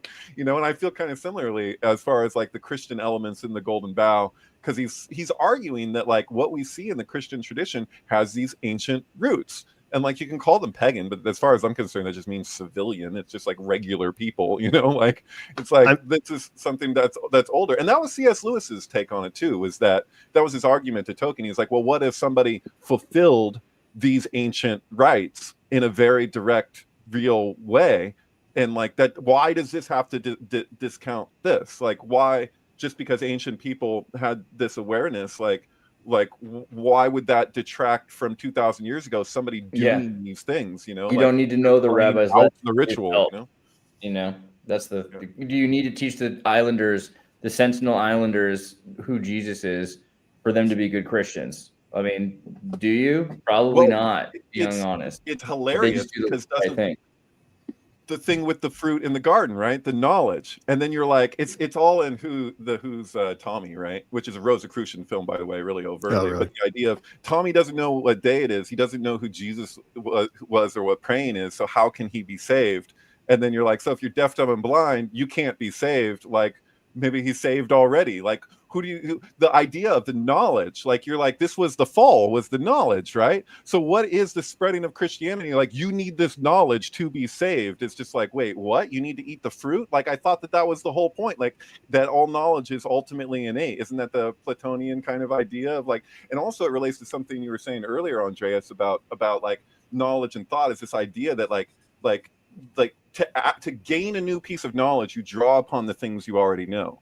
And in a sense, it's like cell division, where it's like, it's dividing and it's expanding, which are really two sides of the same thing. Is there really any such thing as growth? It's relative, right? So like, even when it comes to your knowledge base, if your knowledge is just you drawing upon and compartmentalizing what you already know, is there ever an expansion of knowledge? That's why it's an illusion. That's why like the insight is so important. And that's what the Sefer Yetzirah communicates, is this idea of this lightning flash of insight transcends this supposed accumulation, which is it even really accumulating? Like, is something even really growing, you know? And it's like, and we get our ego attached to what we know and what we don't know. And it's totally connected to sex. Like, knowledge and sex are the same word in Hebrew, right? That's da'at, right? So you're like, it's like know them biblically. Yeah, people's hangups around like their sense that like, you know, that they've arrived. It's very much like you connected to like, you know, your self-consciousness around not knowing something is pretty much identical to one's self-consciousness around the embarrassment of your own body. You know, it's Adam and Eve in the garden covering up. You know, it's they're more than linked.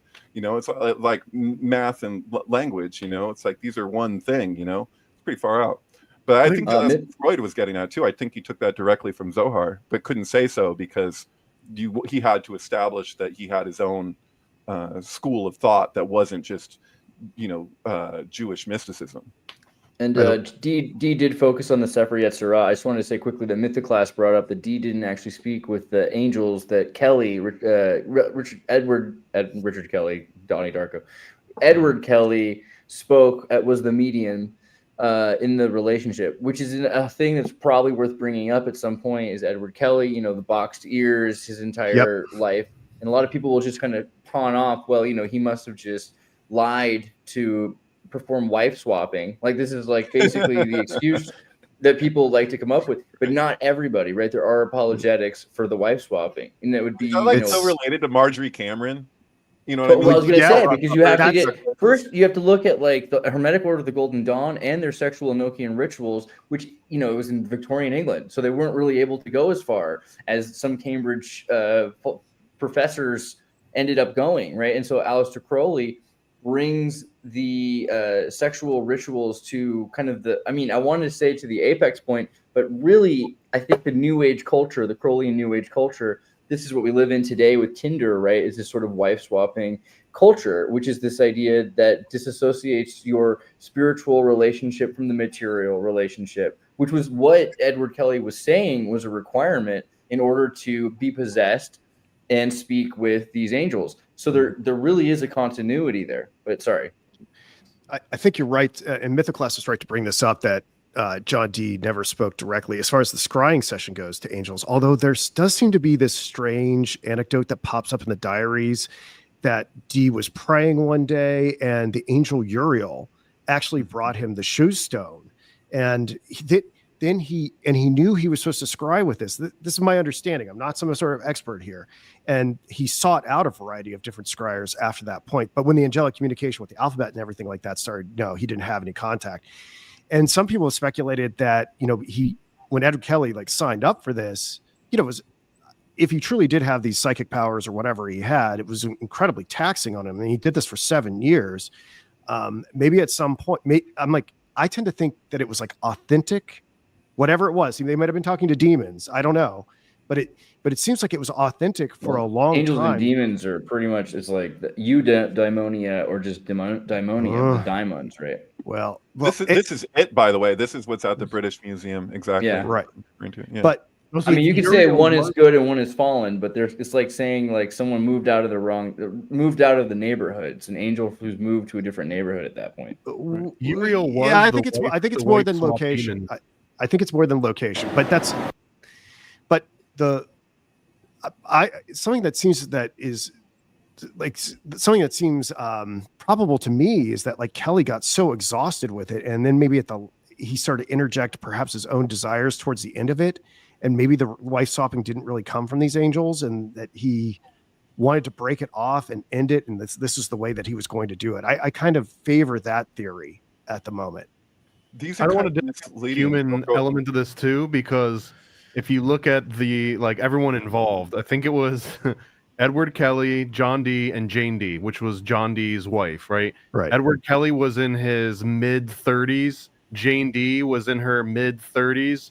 John Dee was in his 70s. Right. So some of the accusation and the fact that it was Edward Kelly that was talking to Uriel, and he's like, "Hey, you're never gonna believe what Uriel just told me. Just take a seat really quick."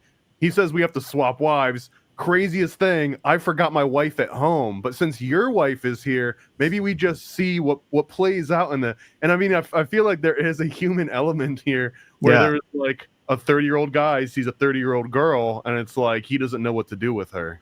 Well, Exactly. there's Marlowe plays he in does. this too, right? Marlowe of Faust. Doesn't he? Isn't there a relationship with him at the same time? There's like a gay thing going on with Marlowe in the mix. It's not gay if it's magic.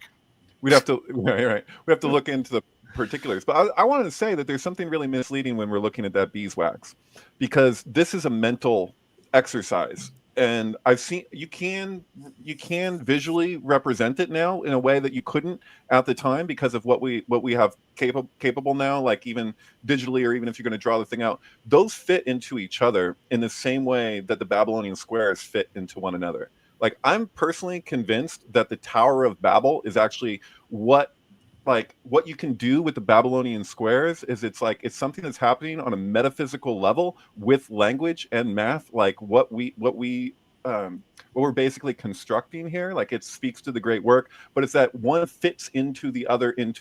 So you have this thing where you have one smaller, one's larger, one's larger. It just goes they build into each other, and you're meant to be able to to have the degree of focus. Like, I don't know if you guys have ever done ayahuasca, but like you can focus in a way that like you can see levels of something and work them into each other. Like, I could build collages in my head, like laying on my back on ayahuasca, where it's like the amount of concentration. Like, I think there's exercises that you can do. Like, you can see this with like the Golden Dawn and stuff, these prescribed exercises to have this next level of visualization. Those geometries with that language, like they fit one into the other, and you turn them, and it's basically like a massive combination lock. And also, like the Babylonian squares, you're meant to visualize three-dimensionally. Like, you twist it this way and then you twist it the other way, so you keep turning it and twisting it, and each you can actually like build you can see that there's an implicit communication in the thing that is that the order of it is impossible, like, but it's there nonetheless. Like, there's examples of synchronicities that exist that you're like, that can't be, but it is. But that's how nature is in the first place. Like, you're like, how is this impossible thing right in front of me? But we accept it because it's right there. It's kind of like what Paul Foster Case said about the pyramids in Giza. He's like, if they weren't there, we wouldn't believe it. Like, if somebody told us that these things existed, we would think it was mythological, or this is just this embellished communication. But the fact is, they're there with the English foot encoded into them before were supposed to even be a thing, like with those interlocking shapes too. That something that Luke said a little bit earlier about having to like hide, or even what you were talking about with Frasier having to hide part of his beliefs from the church because he didn't want the backlash. This is something that Rene Descartes too, that he figured that he unlocked this secret of the universe, that if you were to stack all of the Platonic solids into each other, that at a certain point you would actually have the blueprint of how like all the stars aligned, and that this is what he realizes, like, oh, this has to prove this like sun being the center of the universe, because it makes sense and you stack all these. But he was terrified to say that out loud at any point because he didn't want to die over the church killing him for pointing out that like these things could stack. And I think Leibniz is the one that ends up proving that, or like he claims that he came to that same conclusion, but there was also evidence that he found Rene Descartes' secret notebook and like decoded it and found these numbers that correlated to the Platonic solids all stacking in each other like a big Russian nesting doll. Yeah, it's totally nuts how well it works, and it's hard to convey it. You can actually you can do this trick with the Babylonian squares if you have like translucent paper, like what you'd put onto a projector. It's like one of those magic things. You got to like unfocus your eye, look beyond well, it. you gotta twist it one way and then twist it another, and you go back and forth, and you can see the way that the grid pattern actually lines up in It's like a the way back of a Mad which could be magazine. impossible. Yeah.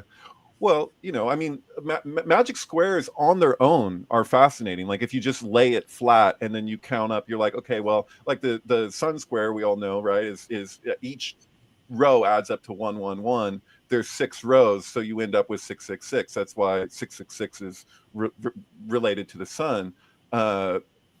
Here's an example, right? That's the Jupiter one, I believe, right? Is that the Jupiter square or? Is that? Oh no, that's a 3x3 square. That's a 4x4 for it to be Jupiter. Is this Mars? Yeah, I think this is the 4x4. I could go to Joseph Smith's Jupiter talisman. Yeah, so Joseph Smith. in 1514, Albert Dürer in Melancholia 1. This was the inspiration for the Melancholia film, which was why you'll see 4x4 squares throughout the film. If you watch that, when they lay out the chocolates, when Charlotte Gainsbourg like has the chocolates, she takes one of them out and puts it onto Kirsten Dunst's pillow, you know, that's when Joseph Smith died, he wasn't wearing magic underwear, but he did have his Jupiter talisman, so there was that, right? Couldn't have been that magic. Yeah, right. And you know, like this is another thing with the midwives, because we're talking earlier about Dee and the Armada, that midwives at the time would make a ceramic or clay magic square, and then they would wet the square and shatter it on the navel of a pregnant woman in order to help her not have a miscarriage or to have a easier birth, right? So there's definitely this kind of Jupiterian. Right.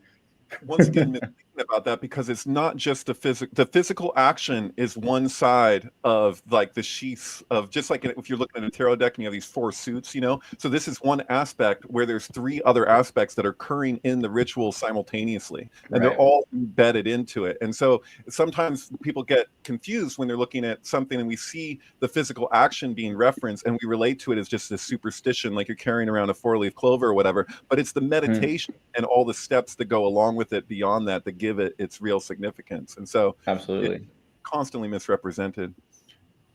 Yeah, but this is also why they say that baptism is required or something, because there has to be a physical act which is associated with the spiritual meditation in order to, you know, to pass through the pass beyond through the veil. That's traditionally that you're facing death through the lack of oxygen and the surrender, you know, and everything that goes along with that. It's, I mean, the point is surrender. Now we do it, we're just like, here's a little dunk, you know, oh, you're baptized, you know, but no, they would literally like get to the point where they may not survive.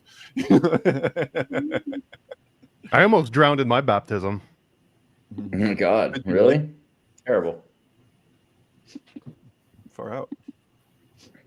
I feel like it makes it count more. Yeah, that's fair. That seems more Lutheran.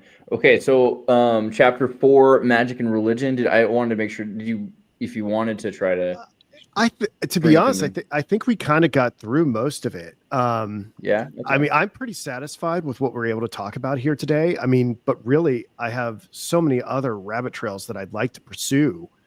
Specifically, like what we started off with, and trying to understand how the Crowleyan and the Golden Dawn version of Enochian magic, like how that split off from the true intention of what John Dee was doing. And that is like, I think, the next part of this mystery that I would like to explore. And I mean, I love this panel today, and I don't want to, I don't want to get ahead of myself. I'd love to maybe explore that one day with you guys. Yeah, I was going to say, we can definitely talk about it for a bit, but that's a really big conversation. We probably have to do a sequel. Let's dip our toes. So you had in your slides, you had Secret Agent 666, right? Incredible book, largely because those were the extra ones. So he didn't have any, the writer of that book didn't have any, supposedly have any relationship to occultism, right? He was just like looking at these documents from British intelligence, and he keeps on coming across this name of Crowley, And he's like, There it who is. is this guy? He's obviously involved in the propaganda involved with surrounding the sinking of the Lusitania, where it was this ship that did have ammunition on it, but it's also a passenger ship. It's actually Kubrick, his family came in on the Lusitania to New York. Really? Way back when, yeah. So, they put this ship into German waters, and the idea is that this is a false flag in the sense that they knew that this would be a rationalization for getting the U.S. and Britain involved in World War I. And Crowley was like apparently instrumental in doing this. And so this is very relatable to John Dee. And also what's really crazy is if you look at the timeline of where Crowley is involved in this espionage that's referred to in this book, and you cross-reference it with Confessions of Aleister Crowley, which is something Richard Spence, I don't think actually was even aware of, and he didn't have to be, but they correspond. So Crowley goes to these places doing a magical working. It also corresponds to these acts of espionage. But my takeaway from it is that there's a distinction, but there's no separation.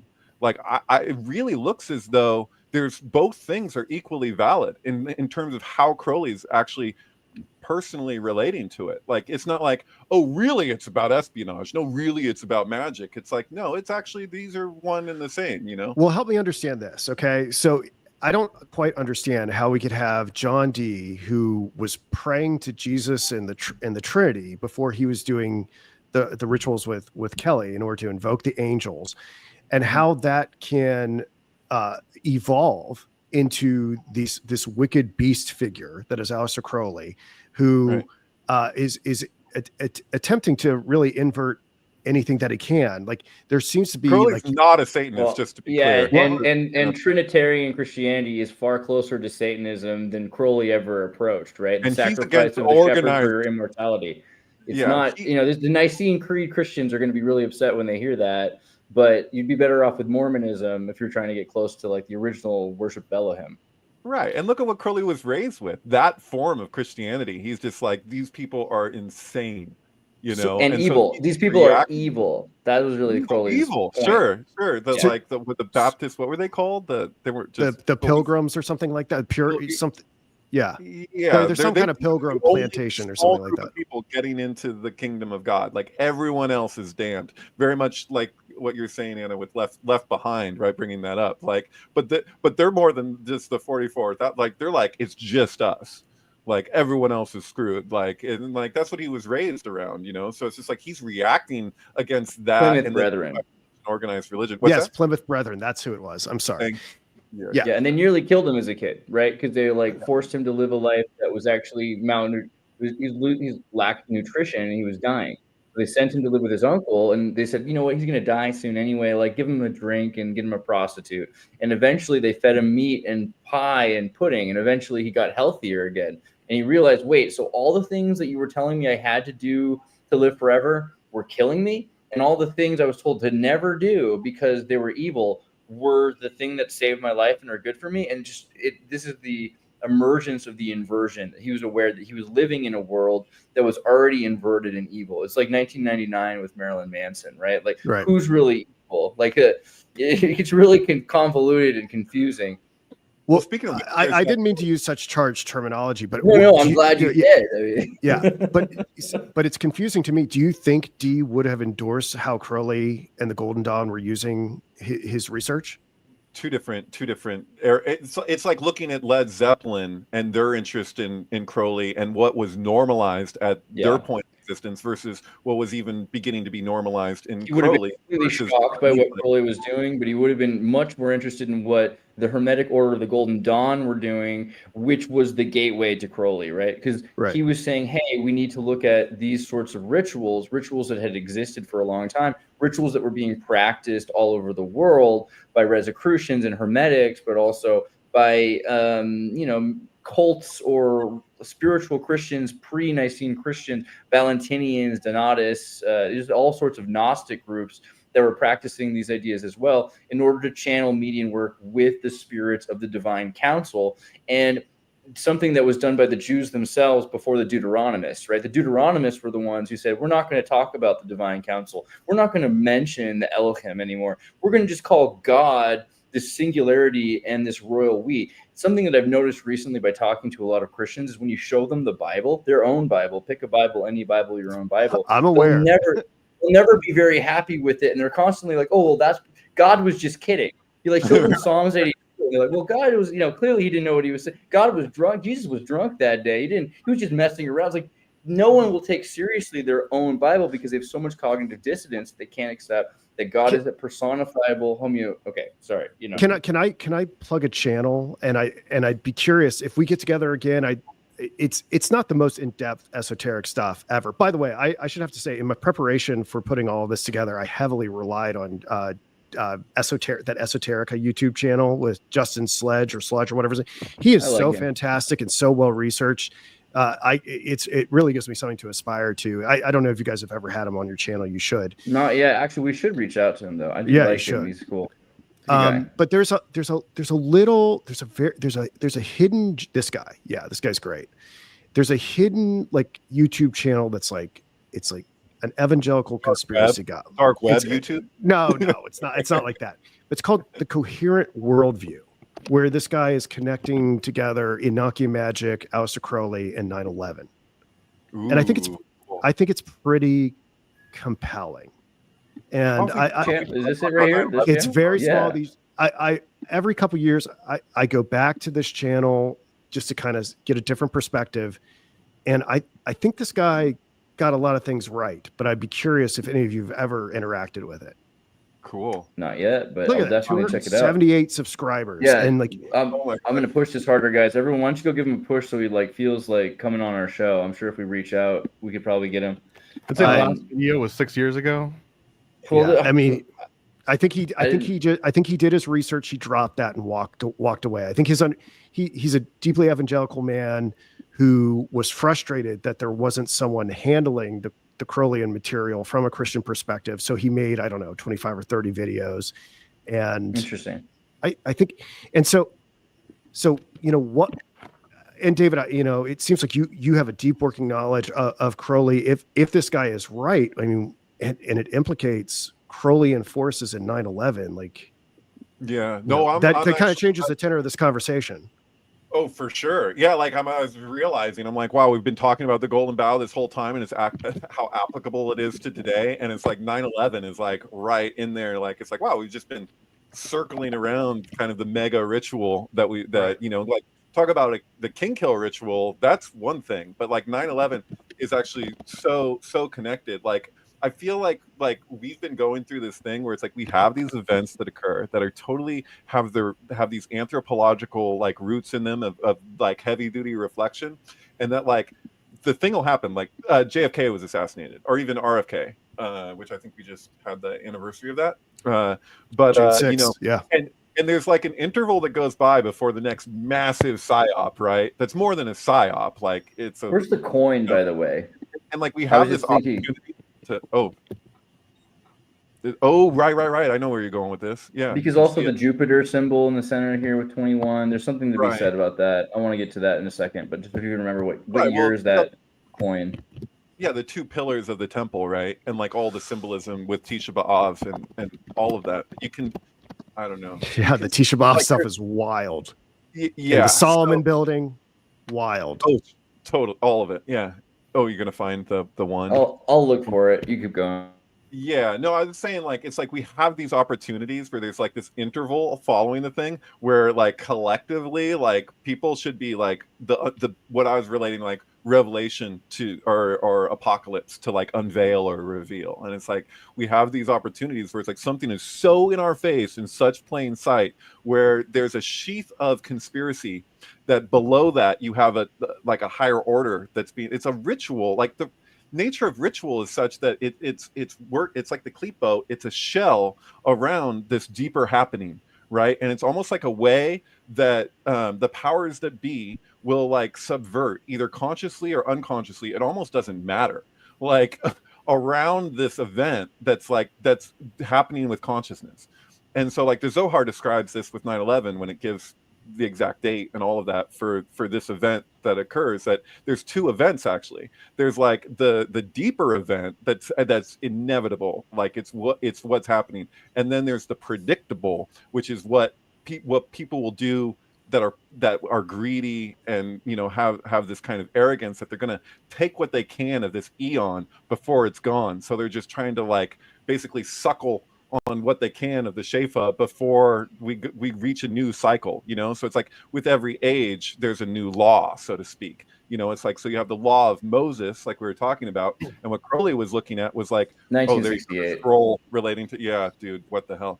And so it's like how corporations have to use up all their ad buys in Q4. Right. So we have this opportunity. Exactly. Wow. So like it's crazy if you look at you're looking at that coin, if you look at the coherent worldview stuff, some of the evidence that he brings out is that Newsweek with John D. Rockefeller on the cover of it, and his wristwatch and the date of the publication syncs with the birth of Christ and the events of September 11th. So it's pretty wild stuff. Not to mention that the first person that supposedly died in 9/11, that guy named Danny Yevon or Ewan or something like that, in which his name is like an 11. If that's a whole thing. All the levels of it. Yeah. And so it does reach that point where you can follow through. It's like what's our friend who did Secrets in Plain Sight, Scott Onstott. Scott Onstott is great. If you don't know his series Secrets in Plain Sight, I highly recommend it. What's coolest about him is that he doesn't do that thing where he jumps to conclusions. He's just looking at the data and letting it stack up. So he will literally like recognize, like he's looking at structures around the world, like sacred sites, and looking at the measurements of those structures, and then looking at from one structure to another location, of another sacred site. And he gets to the point where it's like you can follow it through and see all these explanations for how this could be intentional, and then it crosses a line where you're like, what would that take? And for it to be so precise and so specific, and he'll entertain anything. He's like, I don't know, is it aliens? Is it just, this is the level of Freemasons? Is it just the nature of nature and that we're not separate from that? Like, he's really cool because he doesn't have to do that. It kind of drives me nuts that most researchers, I think it's just like a cognitive dissonance coping mechanism, that they want to jump at something and they want to be like, well, this is it. And so, yeah, you can see places of intention. There's no question when it comes to Freemasonic structures and stuff that they're encoding this stuff, but it crosses a line. And so he'll explain, Scott Onstott will be like, your right brain has no problem with this. Like, as it follows through, like it's like, yeah, that's just the way things are. But your left brain, if it stops for a second and tries to figure it out, it's like, wait, no, this doesn't make any sense, It relates actually to your question earlier. Are we projecting our syncs at the universe? Our syncs being created? Because is it so much that it's one thing that we're able to find the patterns, like Freemasons or architects making these patterns that are related to the stars. It's another thing for the stars themselves to have some sort of celestial symmetry that's so perfect that this is something that Isaac Newton particularly focused on, was why are the celestial objects and mechanisms so made of sacred math that we can find them in every single pattern that we pursue. They're not just things that we make, unless somehow we're creating our own reality, which this is like the inversion question. I think that the answer was kind of answered earlier, that math and sciences are proven to predate our realities. These Neoplatonic concepts like straight lines, curves, numbers, truth, and etc. We don't have a ruler that is a perfect straight line, but rulers emulate this divine idea of the straight line. And it's not like we're working democratically towards coming up with the straight line. It's that the straight line is a preconceived notion before there is anything in the Ein Sof, in the nothing, beyond space and time. There are these ideals, these principles, these divine laws. And so that I think is the question or the answer. Except for a mean numeration, by the way. Just that's what the word means. So, and I think that that's kind of understated frequently when people are doing a treatment of Kabbalah, that you're literally just looking at the nature of numeration. But I'm sorry. So I was going to say, and this is a whole can of worms, and I don't know where, I don't know what the litmus test is for viewpoints in this community, but we think that we have this mathematical foundation that's hermetic or Neoplatonic or something like that, but at the center of that, so much really revolves around the concept of sphericity. this geometric foundation. And I wonder, I guess that starts with like Empedocles or maybe further back or something like that. I wonder if that we kind of take that for granted, but I wonder if that was a step in the wrong direction. And there's an even more foundational mathematics than that. You know, this idea that like God is a sphere and how that is driving so much of the Hermetic Neoplatonic worldview. And I'm not sure that's right. I think it's worth reevaluating that. Well, there's the idea that what is popularized is the flower of life, right? Like that basic geometry, and you can see the hexagram obviously from that. But you can extrapolate all the Platonic solids from that single figure, which is supposed to be what makes it sacred geometry. Like if there's anything that indicates the difference between that's geometry versus is your geometry even sacred, bro? It's that can you extrapolate all the geometries from the single foundational thing? Because if you're looking for something that's underlying everything that we're witnessing, like it's that template. And that's what Kabbalah is emphasizing, is that there's a template that gets repeated and repeated in all these different expressions. Like even if you just look at flowers, you know, anything in nature, like it's a tree, it's lightning, it's our physical bodies manifest. It's like there is a ratio that exists in all organic life. And then there's what we're building, right? And we're building, whether by the hands or by the mind, these structures that are only going to be, they're going to pale in comparison to what it is that they're modeling themselves after. And then that's the significance. Like Frasier had to have known as he's writing all of that, like what these ancient people were trying to do and the intention behind that. And it's like, it's not superstitious. It's just the way things are. Like the best that we can do is understand nature, replicate ourselves after it, because it seems to be functioning pretty well, you know. And it's also something that Julian Huxley continued on. Well, Julian Huxley popularized, right, by bringing the Jesuit scholar and metaphysicist priest Teilhard Chardin into the public secular fold, right? Because you know he was essentially almost excommunicated. They didn't really want to do that, so they sent him to China, and he accidentally discovers the Peking man, showing that there's some sort of a spiritual and physical evolution that are connected to each other. And we're just now, as a civilization, kind of grappling with that, because there was this atheistic divergence, which was probably necessary for understanding things that the church had forbidden to be understanding, but that's or understood. But that is the irony of the church, right? Is that the church is the origin point of the search for truth. This is why these monastic universities like Cambridge are all designed around they're like monasteries for the purpose of searching for God, and by searching for God they're searching for the objective truth, right? And so this is what Chardin kind of pushed with his, I think we could call it hyperphysics, you know, this idea that there is a geosphere, biosphere, atmosphere, noosphere, and the noosphere is really the foundation for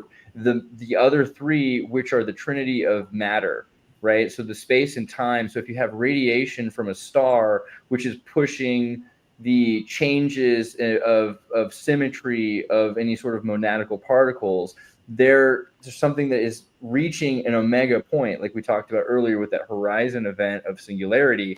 But that means that something outside of time exists, which describes the hypostasis of God, right? Or the divine counsel. So this is the telescoping nature of you know the organism, but then there's the Marshall McLuhan, the technological coexisting telescoping that we're experiencing of the medium in which we're communicating, right? And so like right now you have it where you know the medium is the message.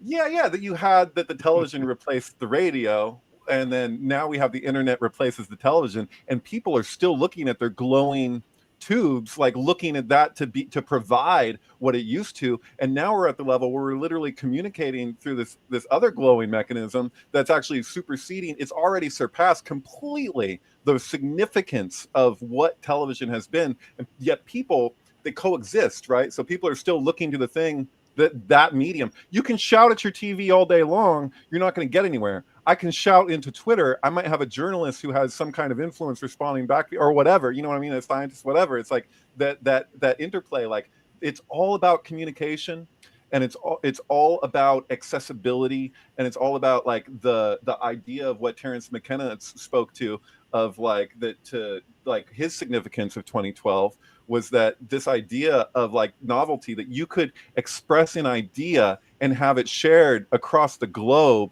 and people can understand it beyond language in an instant. You know what I mean? Like what does it mean? You know what I mean? Like this idea that communication it's rapidly increasing to a degree that this goes beyond control. So like when people talk about like government control or like this kind of like Orwellian idea, it's like you can't, like there's a variable that exists in the mix as it stands, and it's like the Dionysian and the Apollonian. It's like there's this kind of twisting of the snakes, like they're both looking at each other, but they're distinct and not separate. But there's a progression that's happening that we can't, if you take a position in relationship to it, you're always going to have this kind of limited view of what's actually taking place. And that's almost just the nature of thought, is to be limited. You know what I mean? Like insight transcends that, but how you can't quantify it, you can't contain it. It's like lightning in a bottle. You know what I mean? It's like not really possible. And yeah, anyway, sorry. End rant. You're great, man. You're great. Well, we're hitting that. We got like about 5 more minutes if we're gonna try to do the hot cold out. But I mean, is there something that you guys want to make sure that we cover, or things that you want to say? I know Paranoid American, you're jumping at the bit to say something.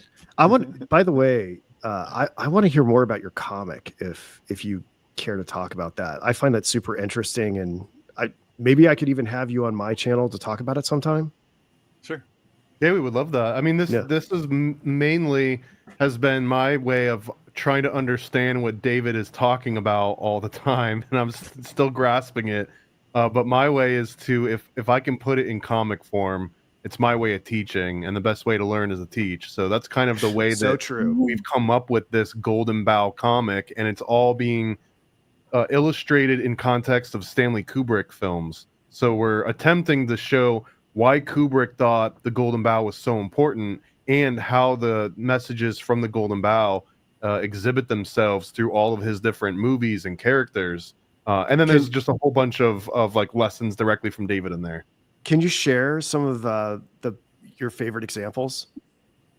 One of the examples, David, you're gonna have to follow up on the actual Hebrew letters, but there's one in particular. We show a sequence where it starts with Danny, and then it shows the twin girls. So you've got the male energy, the female energy, and then we show Shelley, and then we show Jack Torrance. And there's this one particular panel where Danny is holding a dart.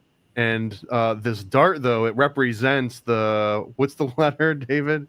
Is it Vav in this case? Vav, yeah, he's holding up a Vav. Right? And he's trying to throw this dart, but it's showing like a sequence of these different characters in The Shining, and how we're actually stepping through the Sephiroth. We're actually going through the tree of life with each individual character and their evolution through the course of this movie. Well, we're looking at the replication of the Tetragrammaton, which would be that perfect expression of the family, because it's all about generation, right? It's like Yud He Vav He is a father, a mother, a son, and a daughter. And so there's like this perfection that exists in nature that expresses the family unit, right? So The Shining would be like communicating the dysfunction that we're finding ourselves in replicating that principal pattern. And the idea of Danny trying to use that Vav, which is the connecting piece, it's the nail, to try and get on the mark, right? But like that's like you don't want to miss the mark.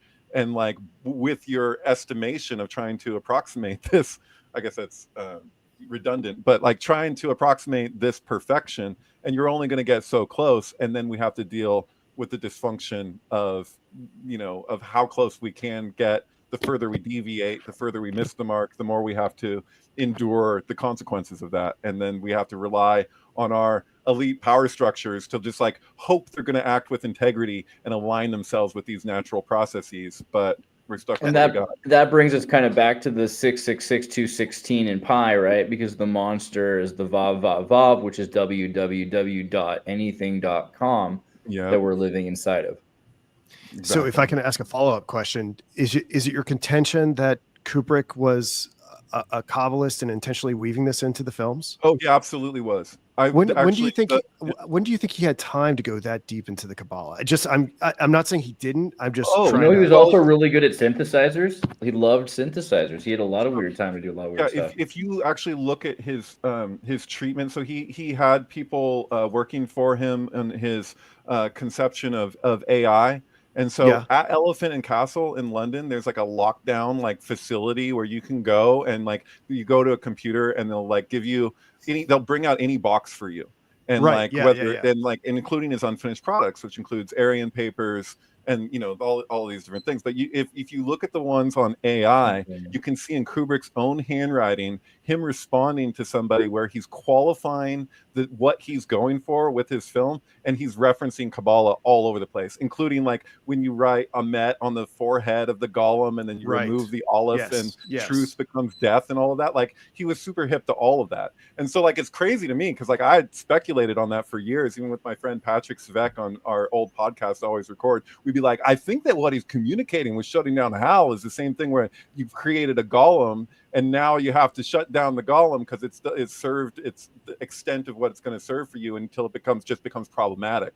So it's like there's this idea that with the golem, it's like it'll work for you, but if you just like let it just run indefinitely, it'll just become this terrible destructive force. So you got to cut it off and have life insurance. It's the same rules as a Paracelsian homunculus, right? That if you let it live too long, it becomes a monster of some kind, so that you have to kill them at some point. Right. So Hal gets them to the point of the abyss, to speak in European occultism terms, like in the Kabbalistic tree, because Jupiter and beyond the infinite, right? So it takes you to Chesed, but then at that point you have to shut down. It transcends the intellect.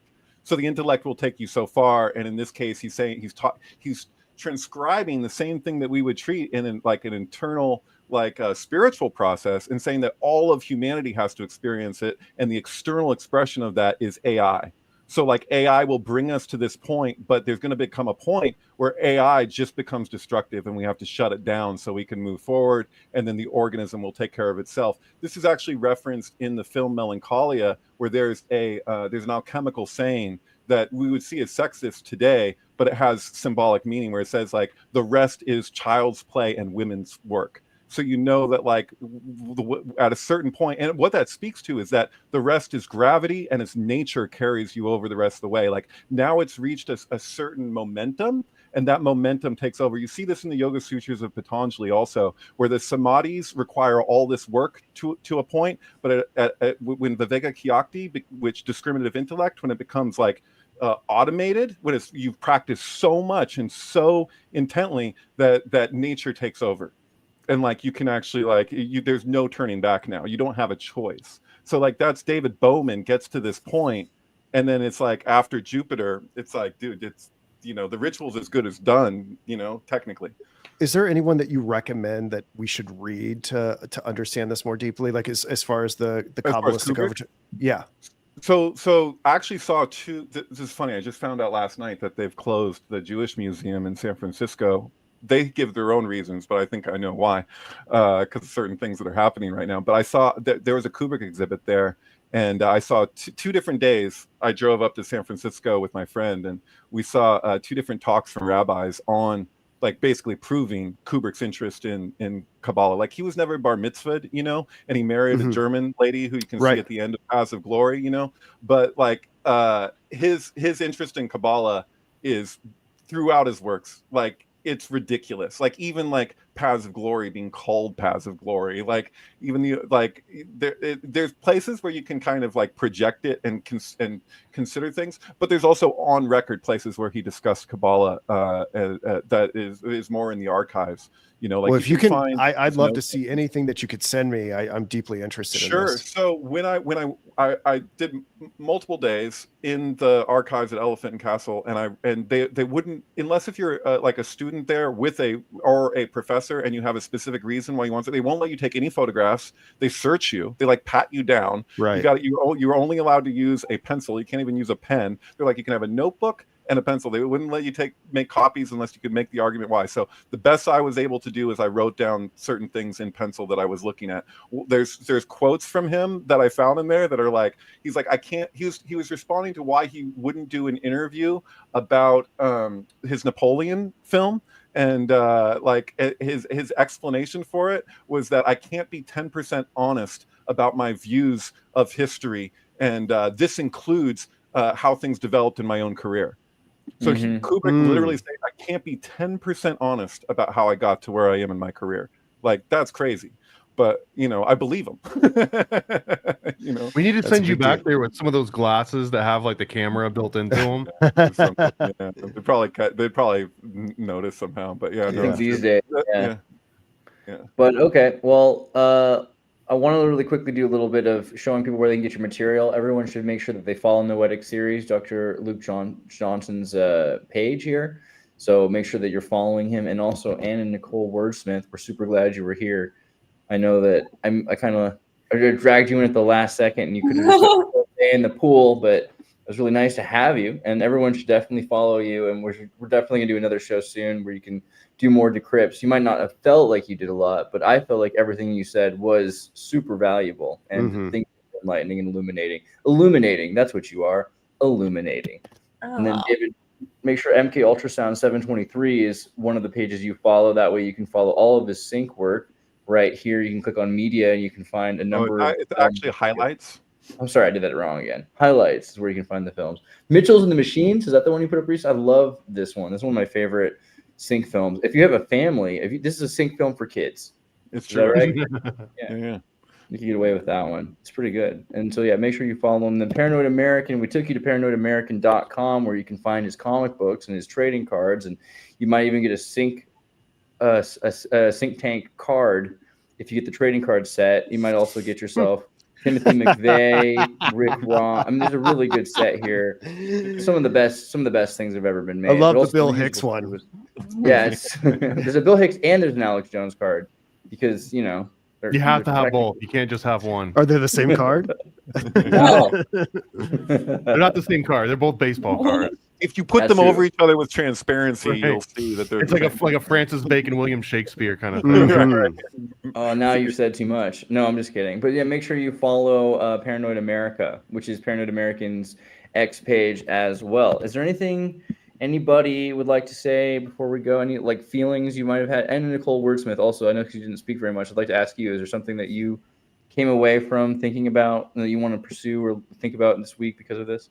Yeah, I was thinking a lot about that signature of John Dee because it kind of looked like a cane and two balls, right? And that's isn't that where the Masonic started with Tubal Cain, and Cain is a descendant, or Enoch is a descendant of Cain, so the Enochian magic.